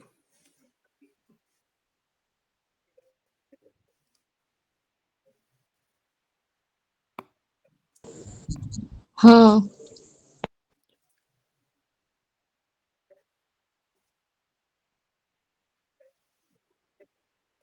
कितना हाँ हाँ, चलेगा, मतलब कितना कितना बजे, बजे? 1-2 बजे तक चलेगा। नहीं चलेगा यार, नहीं चलेगा। नहीं, मैं सोता हूँ 2 बजे के पहले। 1 बजे से जितना उसके बाद से फ्री फ्री। शाम को वो फ्री दो ही नहीं है क्या? 8 से 9 दो के बजे के बीच पहले में। कर दीजिए ना, ठीक रहेगा। उसके बाद नींद लगने लगता है ना। 12 से 2 कर दीजिए, अच्छा रहता है उस टाइम।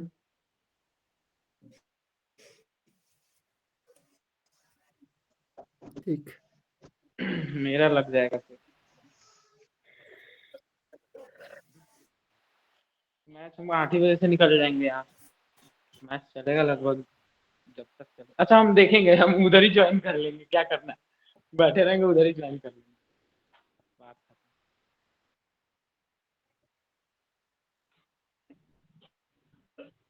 नहीं, मेन चीज एक बात करने का बात अलग है ना।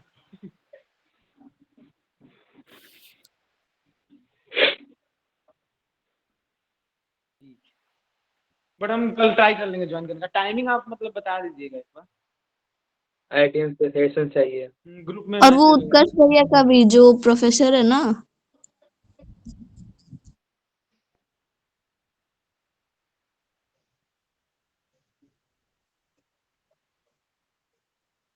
वो प्रोफेसर है अपने कॉलेज, अपने वो यूनिवर्सिटी में।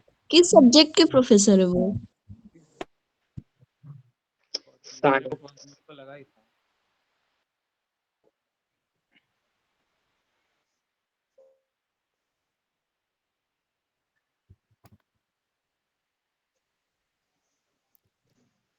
मतलब हिस्ट्री का सीन ऐसा है ना भैया कि वो एक बार में ठीक से कभी उतना समझ में आता ही नहीं।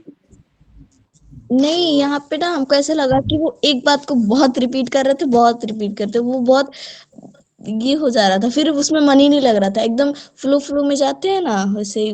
अभी अगर कोई और होता तो हमको लगता है वो सेकंड वाला पार्ट भी कंप्लीट हो जाता, उतना इतना नहीं था आगे का।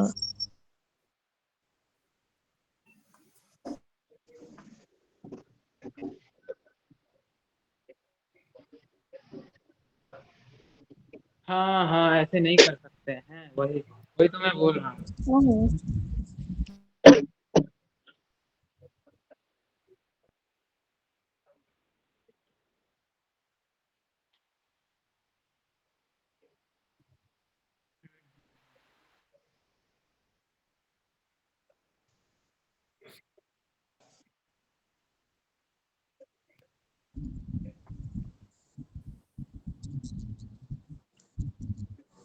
अगर मतलब उनसे थोड़ा अच्छा नहीं लगा तो आप है तो आप नहीं पढ़ा सकते।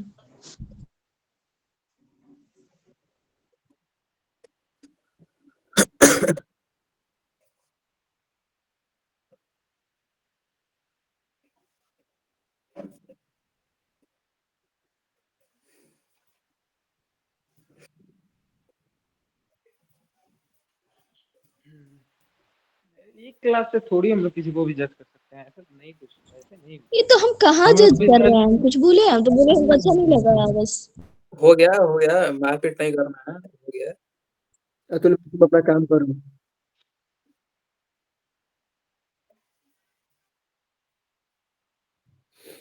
ऐसे हाँ 25 बताते हैं। क्या 25 फरवरी। बोले हैं।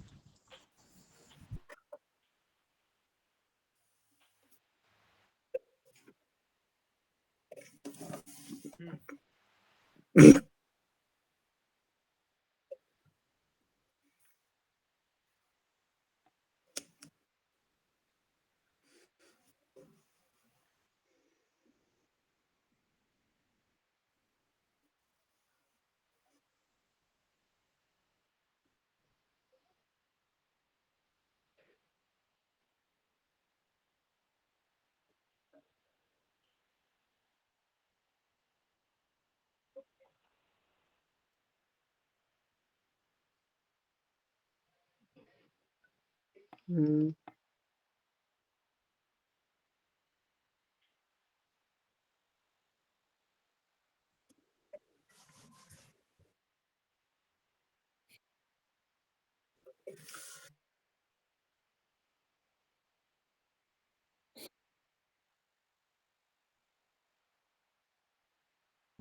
ज्यादातर क्वेश्चन आता है इंडस्ट्रियलाइजेशन से। वो थर्ड चैप्टर है ना, इंडस्ट्रियलाइजेशन, उससे आता है ज्यादातर। और सबसे ज्यादा सिल्क रूट बहुत बार पूछा है, हम हर एक सेट में देखे पीवाईक्यू में, वो आया ही आया है। अरे तो सिल्क रूट इस चैप्टर का थोड़ी है। तो हम इससे शुरुआत नहीं कर रहे हैं ना।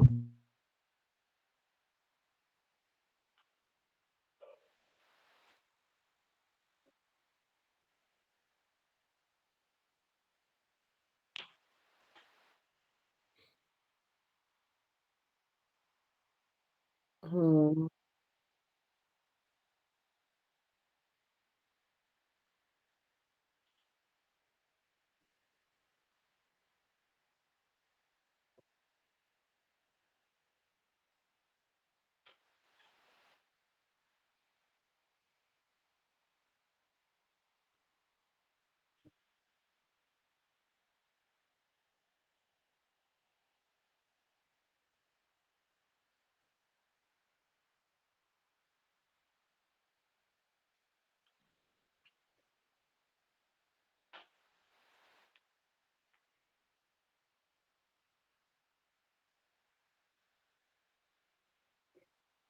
ठीक है।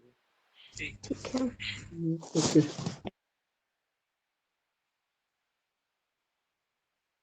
हम्म, जियोग्राफी का करना पड़ेगा कुछ, क्योंकि वो सिविक्स और इकोनॉमिक्स तो ठीक हाँ है। हाँ, उसका ना मैप्स वगैरह बहुत ये हाँ, डिफिकल्ट है। मैप वगैरह से कैसा क्वेश्चन आता हम्म। है, कौन से चैप्टर से कैसा मैप आता है, ये सब थोड़ा।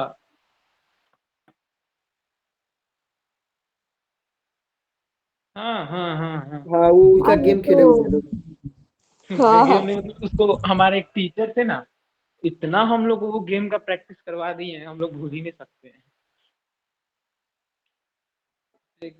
मतलब हाँ कि वो क्या करते हाँ थे ना ये हाँ पता वो, वो है। था, लोकेट करना था, अगर बताता था राजस्थान कहाँ पे तो वहां पे क्लिक करके तुमको बताना होता था, हाँ कि यहाँ वहाँ पे पे स्टेट का नेम आता था, हम लोग को उस स्टेट पे क्लिक करना रहता था कि ये राजस्थान है, ये है, ये वो है, ऐसे कर कर। जैसे सिंपल मैप रहता था एक खाली एकदम। अरे गूगल पे मिल जाएगा भैया, गूगल पे मिल जाएगा। हाँ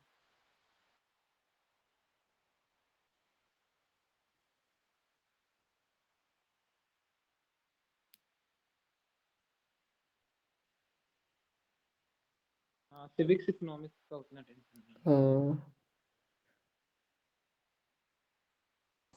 हाँ हाँ हाँ उससे हो जाएगा। हो जाएगा।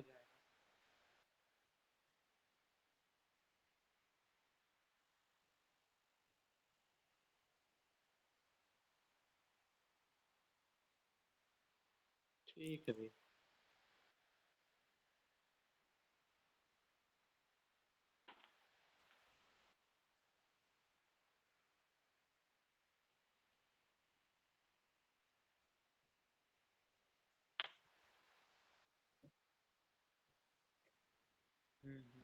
हम्म ताकि कम से कम 5 तो याद हो जाए। हाँ